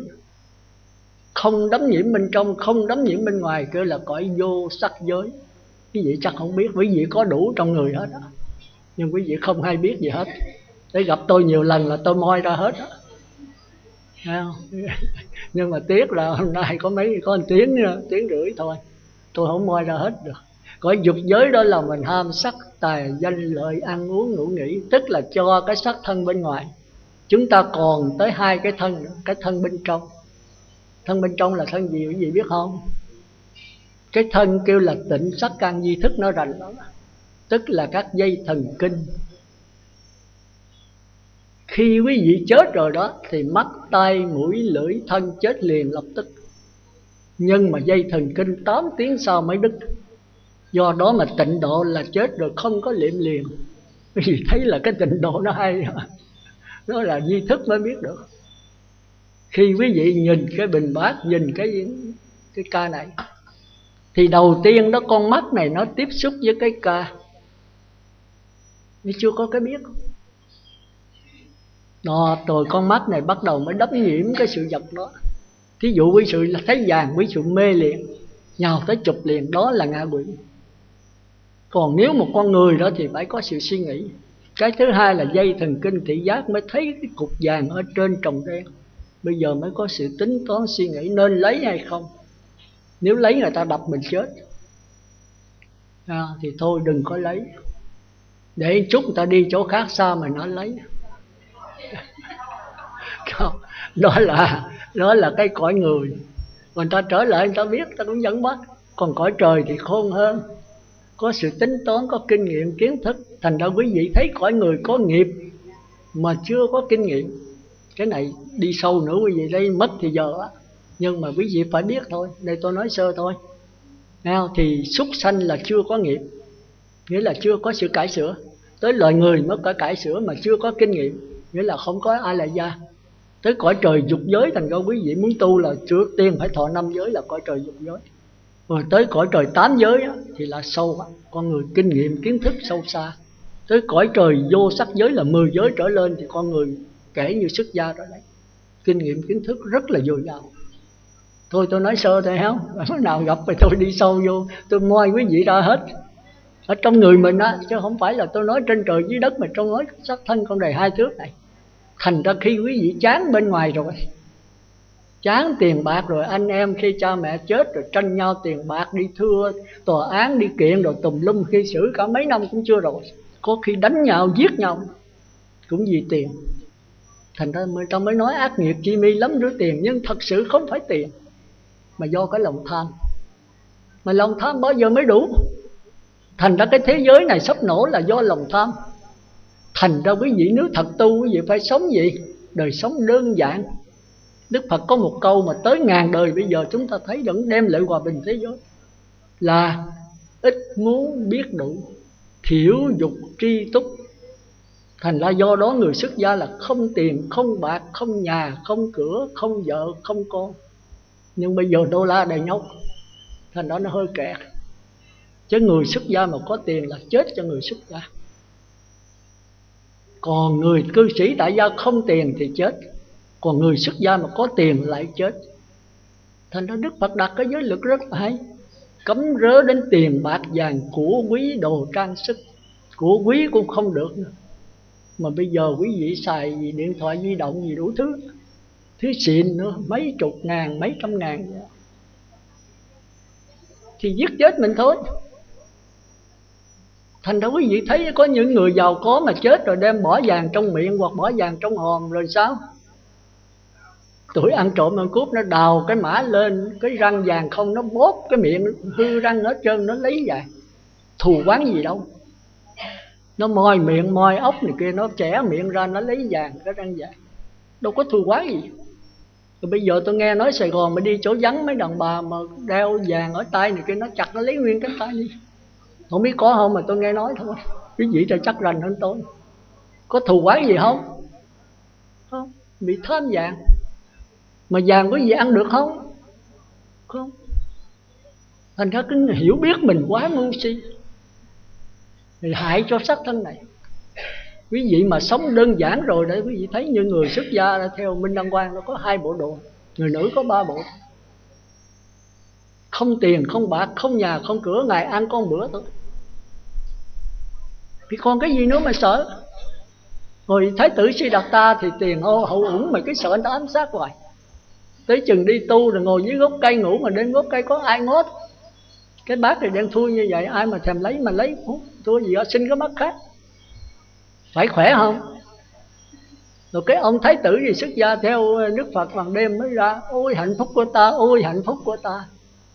Thì mấy gì thì kheo tôi cũng được, mới mét Đức Phật chắc ông nhớ vợ. Ông là Thái tử, ông bỏ vợ ông đi tu. Thì Đức Phật mới kêu lại hỏi, kêu hết chư tăng họp lại. Ông nói hồi đó con ở ngoài con làm Thái tử sắp sửa làm vua, tiền hô ẩu uổng, ăn là sơn hào hải vị, ngủ sung sướng vô cùng, có lính gác này kia, mà con cái hồi hộp hoài, không biết nó giết con lúc nào đây. Còn bây giờ con xuất gia theo Đức Phật, bây giờ con ngủ gốc cây, con cảm thấy an lạc vô cùng.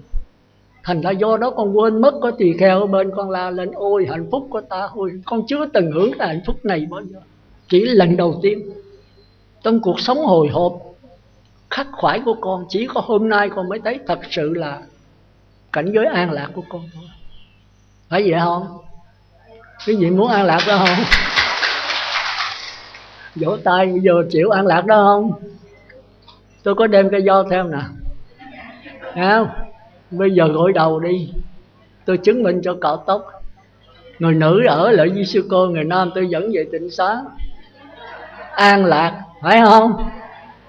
Vỗ tay thì vỗ tay hay lắm, nhưng mà đụng đầu với sự thật thì rút lại, phải không? Bây giờ muốn an lạc không? Về với tôi thì ngủ dưới gốc cây, ngủ ngoài trời giống như ngủ trong cốc, chỉ trừ mưa bệnh thôi. Sáng là phải ôm bát đi xin ăn, sướng vô cùng. Không giữ tiền mà hàng ngày vẫn có ăn, người ta đem sức bát, người ta lại bái mình. Ăn mà phải người ta cúng dâng, người ta lại bái mình. Còn ngoài quỷ sự đi xin không ai cho, phải không? Còn tôi không xin mà người ta năn nỉ nữa, thì do cái tu của mình thôi, phải không? Bây giờ muốn an lạc không? Vỗ tay ở này cạo đầu tiên. Nó thành ra chúng ta thấy tái sử điều sao rất là hay. Bỏ tất cả sẽ được tất cả. Được tất cả nghĩa là không được gì hết. Chúng ta phải thêm câu đó, tức là phải đừng dính mắc. Thành ra đạo Phật đó là không chạy trốn cái gì hết.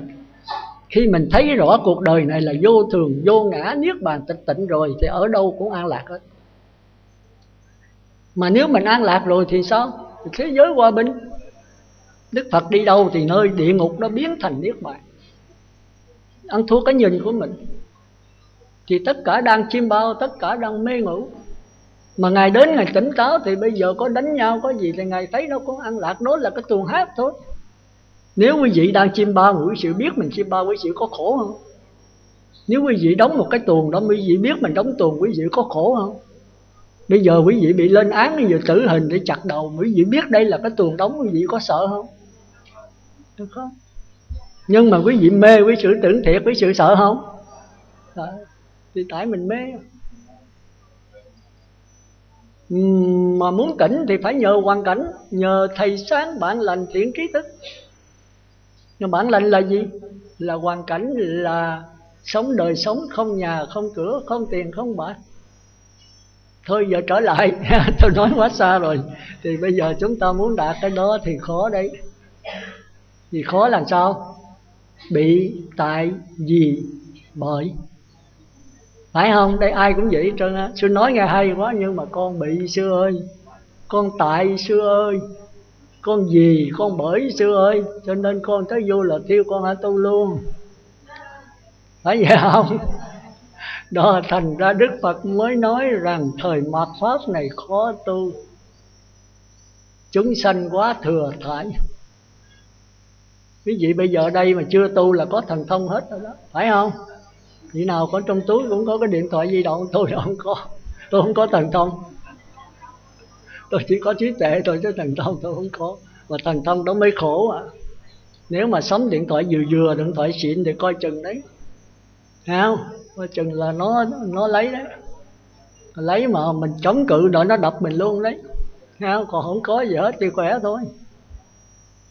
Thành ra trong kinh mới nói đồ vật chất thôi đừng tạo sống, cõi đất bùn say đắm làm chi, giàu sang càng nặng kéo trì, tiếc thương lưu luyến dứt đi đặng nào, sao bằng đặng bước vào thuyền giác, thể không không giải thoát nhẹ nhàng, đưa qua bỉ ngạn đạo tràng, tăng già Phật xứ đất vàng sống chung, cõi tịnh lạc thông dong ngày tháng, chẳng còn lo khổ nạn nhiễu nhương, những là mừng giận ghét thương, buồn vui ưa muốn như thường như không. Tóc vừa cạo thì tơ lòng đoạn phủi, cuốn sổ đời tên tuổi đã bôi, nợ trần ngày ấy dứt rồi. Giờ cạo không? Để tóc vừa cạo thì tơ lòng đoạn phủi, thấy không? Cuốn sổ đời tên tuổi đã bôi, là nợ cái bên xứ này không có rồi. Nợ trần ngày ấy dứt rồi, Tây phương là cực lạc, ngày ấy một ngôi sẵn dành, hoa sen nở bên đó, phải không? Bên Tịnh Độ cũng nói vậy mà. Bên đây niệm Phật tinh tấn là bên đó hoa sen nở, bên đây niệm Phật giải đãi hoa sen gãi. Tóc vừa cạo thì tơ lòng đoạn phủi, cuốn sổ đời tên tuổi đã bôi, nợ trần ngày ấy dứt rồi, Tây phương ngày ấy một ngôi sẵn dành, kể ngày ấy giảng sanh xứ Phật, học đạo màu nhiệm mật huyền chi, làm tăng ni ôm bát đắp y, dân trì pháp báo giữ trì giới nghiêm, năng nghiên cứu xét tìm chân lý, gắn tham thiền thì vị trí phát sanh, sáng tâm mà tỏ tánh đành rành, tinh chuyên nhập định để đắc thành thần thông. Màn huyền bí bên trong hé mở, máy nhiệm màu lộ hởi rần ra, rõ ràng đạo quả đâu xa, chân tu thì thành Phật, Phật là người tu. Vậy thôi. Vỗ tay mà không chịu làm thì thôi giờ chúng ta trở lại. Thì bây giờ chúng ta thấy rằng cái thời buổi này thì tôi có mấy câu thôi, thì tôi kết luận lại. Hết giờ, còn có nửa tiếng nữa, 20 phút nữa. Thì cái thứ nhất đó là quý vị đi Phật thất để làm cái gì đây? Ai trả lời được? Cái thứ nhất là đi Phật thất để làm cái gì? Vô đây nào, Phật thất để làm cái gì đây? Cái câu này không ra để trả lời, đưa cái ấy lại.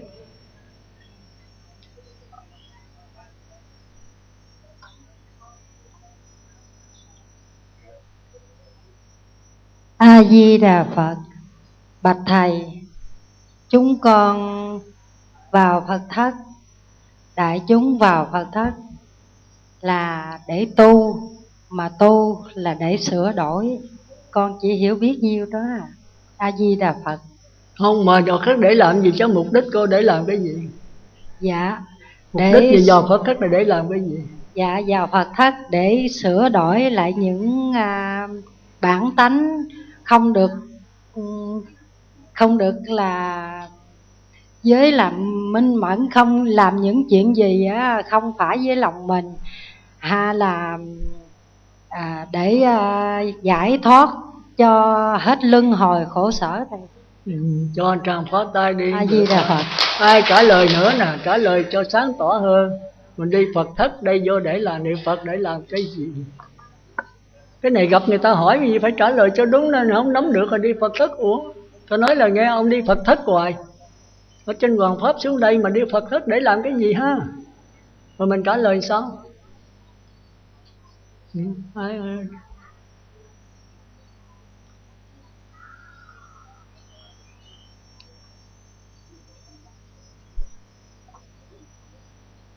Thưa thầy, A Di Đà Phật, con đi Phật thất để con tập đi xuất gia,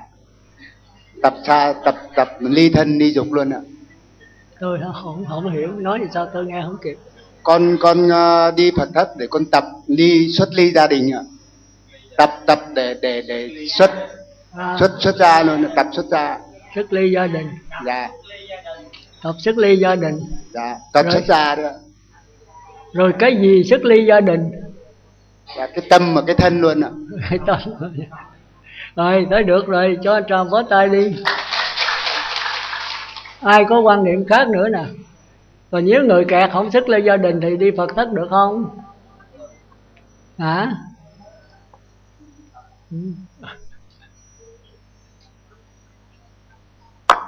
Kính bạch thầy, con vào tu Phật thất đến đây để cầu cho cựu huyền thất độ của cha mẹ, vợ con nương theo kinh Phật để cầu về phương Tây Cực Lạc. Và con thầy là vào đây để tu chơi. Nói gì con nghĩ cũng đúng. Vậy kính bạch thầy, con chỉ có ý kiến như vậy thôi. Rồi cho anh Tròn phó tay, tôi không nghe. Nói gì.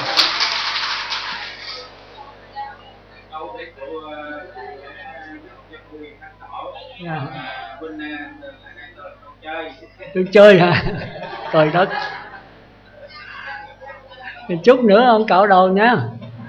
Rồi tu thiệt á, còn cái thúc là. A Di Đà Phật.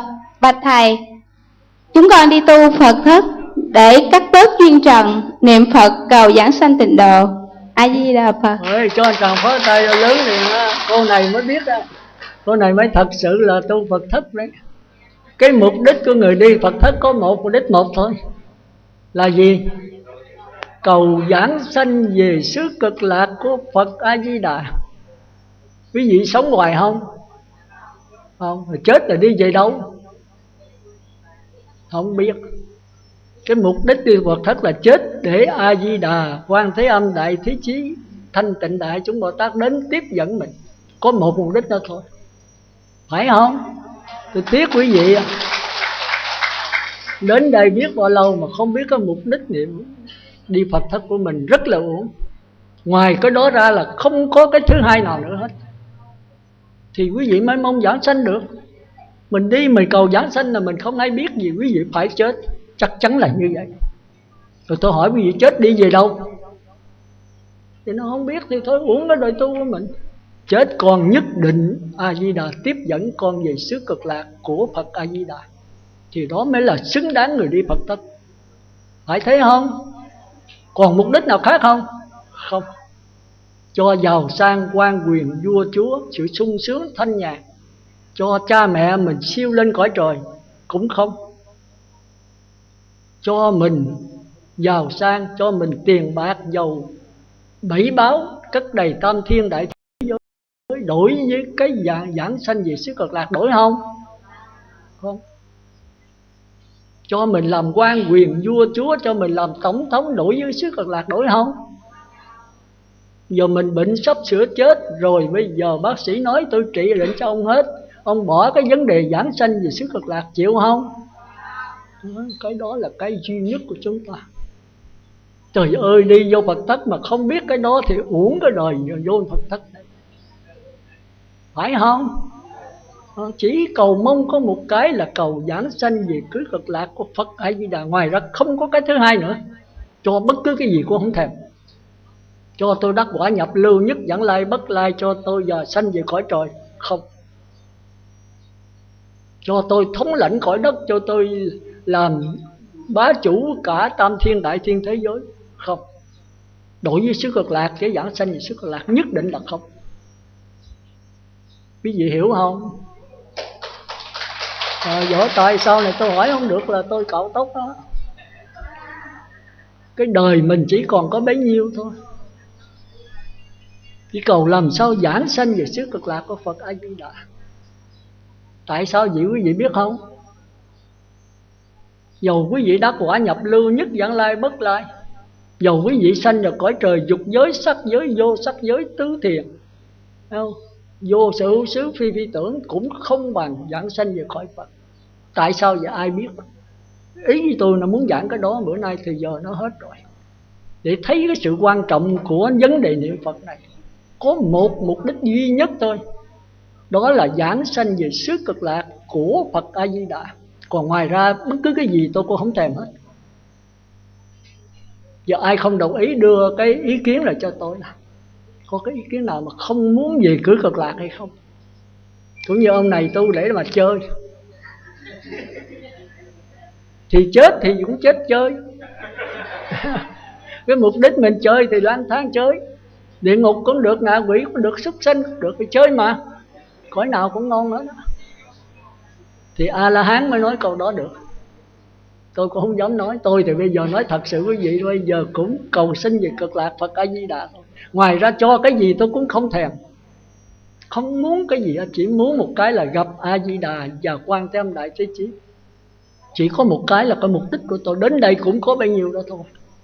Tôi muốn quý vị cũng có cái nhìn giống như vậy. Tôi không bắt buộc, nhưng mà tôi muốn nói cái sự quan trọng của vấn đề giảng sanh. Đúng là tôi còn giảng nữa đấy. Tại sao mà lựa cõi A Di Đà không lựa cõi khác? Nhưng mà thời giờ không có. Rồi cái thứ hai nữa là xứ Cực Lạc của Phật A Di Đà ở đâu? Cái này cũng sanh ra nhiều thắc mắc đây. Tôi muốn giải tỏa hết tất cả cái thắc mắc để quý vị có cái niềm tin vững chắc ngay bây giờ và tại đây. Thì không ai phá được hết. Nhưng mà với thời gian ngắn ngủi này làm sao? Quý vị thì ấu trĩ quá, còn chưa có hiểu gì hết. Rồi ơi đi Phật thất vậy mà tôi mừng quá xá, nhờ là tôi vô đây tôi chơi thôi. Nói một cái là tôi xuống dốc liền đó. Tôi muốn bỏ đây tôi đi ra khỏi liền. Rồi kêu là muốn độ cho cửu huyền thất tổ được không? Không được đâu. Độ là phải A-la-hán trở lên. Nếu không về Cực Lạc cho mấy ông mấy bà ngồi đây suốt 100 kiếp, bây giờ cũng không độ được ai. Mình phải độ mình trước. Mà muốn độ mình thì ít nhất cõi này phải láng, mà láng đỏ con mắt là không được. Nhưng mà nếu giảng sanh về Cực Lạc rồi độ được không? Được. Trở lại quý vị qua bển một thời gian ngắn là quý vị thành A-la-hán. Quý vị có thể nghe Đức Phật A Di Đà thuyết một thời pháp, quý vị có thể đắc quả nhập lưu nhất lai A-la-hán liền. Cái định lực của chư Phật rất là mạnh, cái trí tuệ, cái đức của các ngài rất là mạnh. Chúng ta thấy hồi xưa Đức Phật mà thuyết tới ông Vô Não đó, một cái tướng cướp mà giết 999 người, mà nghe ngài thuyết thời pháp là đắc quả nhập lưu. Ở với ngài một thời gian có mấy tháng đắc quả A-la-hán luôn. Mà đúng là không có Phật Thích Ca là ông xuống địa ngục vô gián đó, giết người tới 999 mạng. Còn một mạng nữa là 1000. Một mạng chốt này tức là giết mẹ. Đức Phật ra can chứ không là ông giết mẹ luôn. Thì biết bao giờ mới mang thân người được. Hàng tỷ tỷ kiếp chưa mang thân người được. Thế mà Đức Phật độ một cái là ngay trong kiếp đó là bài pháp đầu tiên đắc quả nhập lưu. Rồi thời gian 2-3 tháng sau khi trả nghiệp rồi đắc quả A-la-hán. Mà ông đó giỏi à. Ông đi ra ông đắp y rồi đó, thì mấy người mà bị chết 999 gia đình nó đá chọi lỗ đầu bể bát rách y. Trở về hết bệnh rồi đi bát nữa, bị chọi lỗ đầu đắp y 10 mấy lần như vậy. Ta nhất quá tam thôi, ông 10 mấy lần. Đức Phật nói thôi, con gây cái nghiệp ở cái xứ này nhiều quá, con đi qua nước khác đi, ở đây nó đánh riết rồi chết. Ngài nói sao biết không? Bạch Đức Thế Tôn, con dám làm thì con dám chịu. Cái này chính con tạo mà, con phải trả thôi. Đức Thế Tôn đừng sợ, nếu con chết thì con vẫn là giảng sanh thôi. Con vẫn là sanh ra, con tiếp tục con đường tu của con. Đức Phật nói được, nếu ông có ý chí đó thì cứ ở lại. Thì cuối cùng mấy ông mới thấy là nếu mình kiên nhẫn rồi quá, Nó cứ đánh hoài, nó cứ chửi hoài. Về một cái là đi một bữa rồi là về phải nằm cả tháng trời, hết bệnh đi nữa. Nó nói đầu là thẹo đầy nhóc hết. Mà nó chọi vô mà 999 gia đình mà cuối cùng đó ổng đi qua cái nhà đó, thấy một người đàn bà sanh không được, ngồi ở trong nhà rên. Ổng đi bát ngang, ổng nghe cái tiếng rên đau khổ. Ông đứng ông lắng tai nghe, ông chạy về bạch Thích Ca. Con thấy con chịu không nổi, bây giờ con làm sao cứu người đàn bà đó. Thì Đức Phật nói con trở lại, con đứng ở ngoài dách đó, con nói vô. Từ ngày mà tôi sanh ra tới bây giờ, tôi chưa hề giết một mạng chúng sanh. Xin đem cái phước báo này, công đức này hồi hướng lại cho bà, để mẹ tròn con vuông. Thì vô não nói trời ơi, Đức Thế Tôn nói gì kỳ vậy? Con đã giết người 999 mạng, mà Đức Phật nói từ ngày con sanh ra tới bây giờ chưa hề giết mạng chúng sanh. Con đâu dám nói vậy. Đức Phật nói ấy, con lầm rồi. Sư phụ nói là con từ ngày sanh ra, chết bên đời sanh ra bên đạo á, từ ngày con xuất gia tới giờ con có giết mạng chúng sanh nào không? Nói không, con không. Thì Đức Thế Tôn muốn nói là con sanh ra trong đạo tới bây giờ. Bởi vì cái đạo Phật nó không kể ngoài đời. Xuất gia, ngày xuất gia đã kể là giảng sanh 1 năm 1 tuổi đạo, hay 20 năm 20 tuổi đạo. Mà ông vô 3-4 năm trời rồi 3-4 tuổi đạo mình chưa hề giết chúng sanh nào hết. Thì cái phước báo rất nhiều. Và cái giữ giới 250 giới này rất là quan trọng. Một giới 36 vị thần là chư thiên ủng hộ. Thì con đem cái phước báo này con chú nguyện cho người đàn bà đó, thì họ sanh rất dễ dàng. Ông nghe lời, ông chạy lại đó, đứng ở ngoài, ông thì thầm vô nói vô, bà này sanh được liền. Thôi từ đó lối xóm người ta đồn ra cái chàng vô não này có cái phước đức rất nhiều. Chú nguyện cho đâu là kết quả đó. Thì ai bệnh hoạn bất cứ cái gì đem lại ông chú nguyện là hết. Thôi từ đó ta bắt đầu tha ông. Và sao ông đắc quả lá? Thì chúng ta thấy là ổng rồi đó là ổng không tin. Chúng ta thấy cái hiểu biết sai lầm. Ông sắp sửa giết mẹ rồi đó, thì Đức Phật Thích Ca mới đi ra chặn đường. Thì ông thấy Phật Thích Ca rồi, ông nói bỏ mẹ để giết ông Cồ Đàm này. Ông rượt theo Đức Phật dùng cái thần thông cứ là 3 thước 2 3 thước vậy. Ông rượt hoài cứ thấy là chém không tới, chạy dắt giò lên cổ, mà Đức Phật cứ đi chậm rãi hoài mà cứ cách khoảng là 2-3 thước. Thần thông của Đức Phật mà. Thì ông nói ông Cồ Đàm, ông hãy đứng lại, ông hãy dừng chân lại. Thì Đức Phật nói sao biết không? Này chàng vô não, ta đã dừng từ lâu rồi, chỉ có ông chưa dừng thôi. Người nói ủa cái ông Cồ Đàm này tu mà sao nói dối quá nhỉ? Mình đã dừng chân lại mà ổng cứ đi hoài, mình rượt chừng nào ổng đi nhiều chừng nấy. Mình dừng lại thì ổng có cách mình 3-4 thước. Mà mình kêu ổng dừng, ổng nói ổng đã dừng rồi, chỉ có mình chưa dừng. Thì Ngài mới nói trời ơi, tôi dừng từ lâu mà Ngài không dừng, mà Ngài nói tôi là Ngài đã dừng rồi. Ngài dừng đâu? Nói ta đã dừng ở trong tâm rồi, chỉ có con chưa dừng thôi. Tức là cái tâm sát hại của con vẫn còn, mặc dù con dừng cái hình tướng nhưng cái tâm vẫn còn. Nói lần thứ 3 ổng hiểu, ổng mới quăng đao xuống. Thì Đức Phật dừng lại, ổng mới ra trước mặt Đức Phật, ổng lại quỳ xuống lại. Kẻ tội lỗi này xin đê đầu đảnh lễ Ngài, xin Ngài cứu độ cái kẻ tội lỗi này. Đức Phật nói được, thôi con xuất gia theo Như Lai đi. Ông nói trời, làm sao con xuất gia mà đắc quả được? Cái tội ác con tày trời, Ngài biết con giết 999 mạng, hôm nay mẹ con là người thứ 1000. Làm sao mà con có thể cứu vãn cái tội lỗi tày trời của con được? Con không xuất gia được, mặc dù con rất muốn. Đức Phật mới đưa 2 cái thí dụ. Ông xuất gia liền đắc quả nhập lưu liền. Đức Phật nói bây giờ ta hỏi ngươi nha, một căn nhà để rác rến như vậy, không lau chùi gì hết 100 năm, bây giờ con lợi con dọn dẹp bao lâu? Thì ông nói chừng một vài tiếng, nếu làm lẹ thì 2-3 tiếng. Rồi bây giờ ta thí dụ con ha, bây giờ căn nhà để tối 1000 năm, bây giờ con muốn cho cái nhà này sáng, con làm bao lâu? Ông nói con chỉ thắp ngọn đèn lên chừng 5 phút sau là căn nhà sáng liền. Thì Đức Thế Tôn nói ấy, cái tội lỗi con giống như vậy đó, nó không có thật.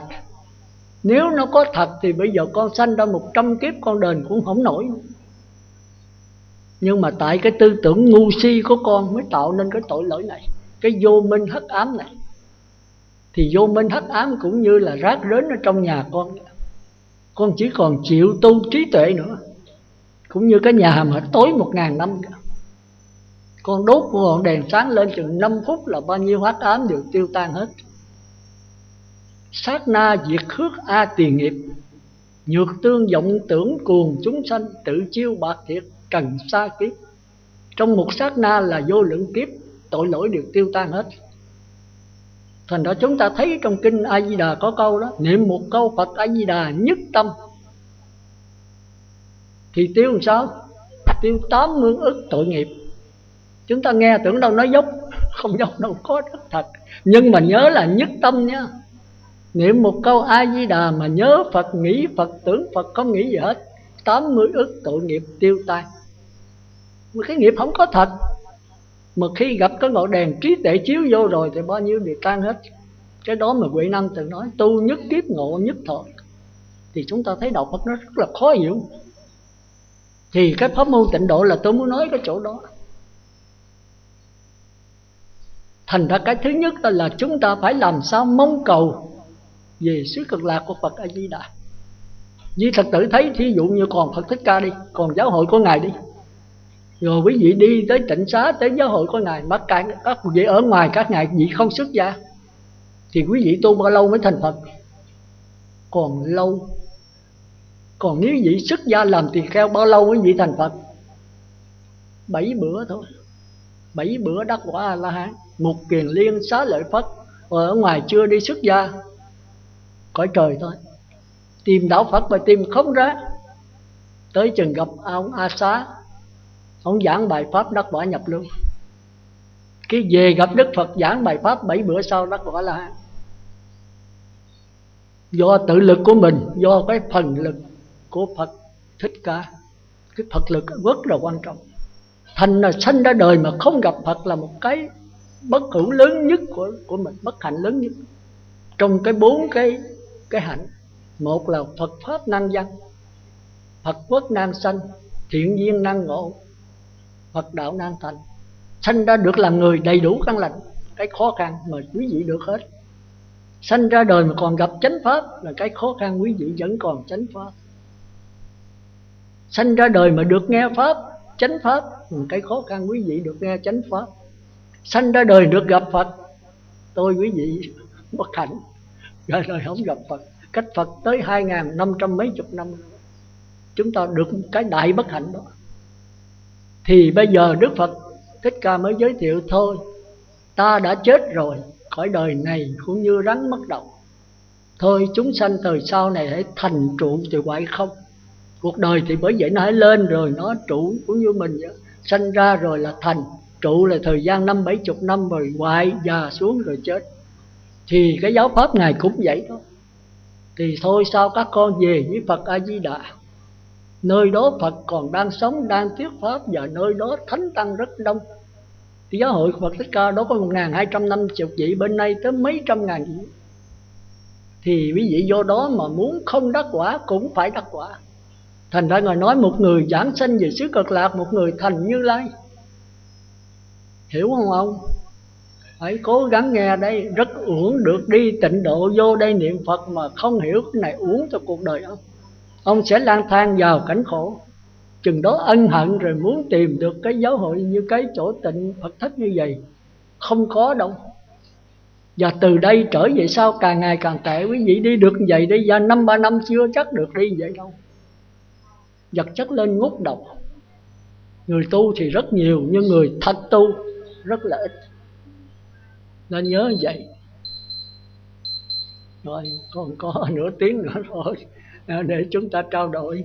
Thì thôi tới đây là tôi nói vậy. Quý vị nên nhớ là cái điều thứ nhất, ngày nay đi Phật thất nên nhớ chỉ cầu giảng sanh về xứ Cực Lạc ở Phật A Di Đà, còn ngoài ra không mong cầu gì hết. Còn thứ hai đó là xứ Cực Lạc Phật Di Đà ở đâu? Thì chúng ta phải thấy ở về phương Tây, cách đây 10 ức cõi. Câu nói này là không đúng lắm. Chứ cõi Phật không có phương Tây, phương Đông, Nam Bắc gì hết á. Nó là thế giới của vô lượng vô biên. Thế giới đó chỉ là thế giới phát hiện thôi, chứ không phải thế giới đi để mà đến. Còn nếu cõi Ta Bà này Quế Độ có không gian thì có đi có đến. Cái này bữa khác tôi giảng rành hơn. Thí dụ bây giờ quý vị thấy cái đài phát thanh Trà Vinh này với cái đài phát thanh của Mỹ, đài Wo. Bây giờ quý vị từ đây dùng 2 chiếc máy bay, một chiếc bay về đài phát thanh Trà Vinh hay đài phát thanh Sài Gòn, một chiếc bay về đài phát thanh của Mỹ, chiếc nào tới trước? Nếu cùng bay một lượt, tốc độ một lượt thì sao? Thì tất nhiên đài phát thanh của Sài Gòn phải tới trước, phải thấy không? Đài phát thanh của Mỹ phải tới sau, phải vậy không? Bởi vì nó có không gian. Còn bây giờ tôi hỏi, giờ mình có 2 cái radio, một cái mình bắt cái làn sóng của đài Sài Gòn, một cái là Tùng Radio bắt làn sóng của đài Mỹ, đài Wo. Bây giờ 2 cái nhận nút một lượt thì tiếng nói nào có trước? Hả? Một lượt. Đó, cái giảng sanh về xứ Cực Lạc là vậy đấy. Còn cái giảng sanh về cõi trời đó là có không gian, tức là từ đây mà đi về cõi trời dục giới, đi đây về cõi trời sắc giới, có trước có sau, tùy theo cái định lực của mỗi người tu. Còn nếu quý vị mà giảng sanh về hạ phẩm hạ sanh với trung phẩm thượng sanh, cùng giảng cùng chết một lượt, cùng giảng sanh lượt, ai tới trước? Một lượt, không có trước sau gì hết. Thành ra mới nói là nhất cứu Di Đà vô biệt niệm, bất lai đàn chỉ đáo Tây Phương. Vừa chết rồi co tay duỗi tay đã đến Cực Lạc rồi, chứ không có một sát na là tới thôi. Cái gì hiểu không? Bữa khác cái này là phải nói là di thức cho nó rõ ràng. Nó có nhiều cảnh giới có không gian, thời gian tương ưng. Cảnh giới có thời gian tuyệt đối, không có không gian, đó là thế giới tịnh độ của Phật A Di Đà. Còn chúng ta là có thời gian và có không gian. Còn cảnh giới phi không gian, phi thời gian, đó là niết bàn tịch tịnh của A La Hán. Thôi tạm vậy ha. Vậy thì quý vị nên nhớ là sau đi Phật rất ai hỏi, quý vị sẽ trả lời một câu tuyệt đối thôi, là mong cầu giảng sanh về xứ Cực Lạc của Phật A Di Đà.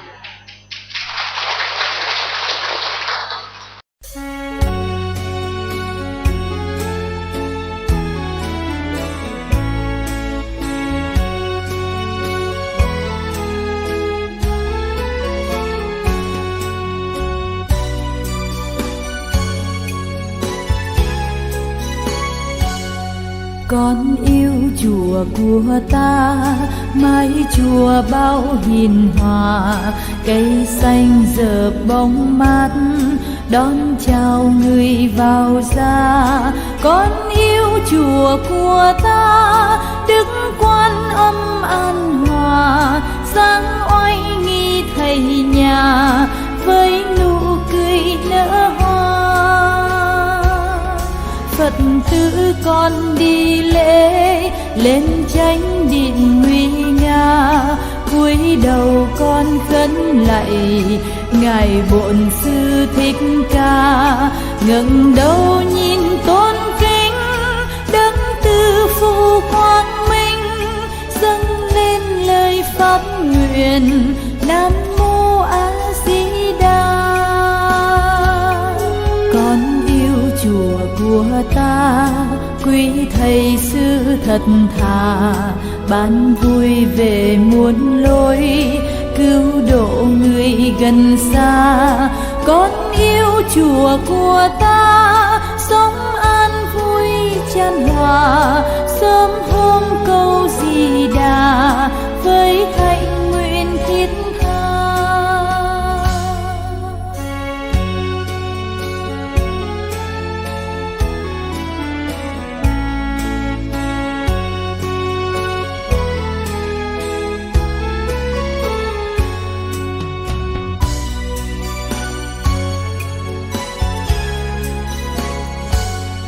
Con yêu chùa của ta, mái chùa bao hiền hòa, cây xanh dợp bóng mát đón chào người vào ra. Con yêu chùa của ta, Đức Quan Âm an hòa, dáng oai nghi thầy nhà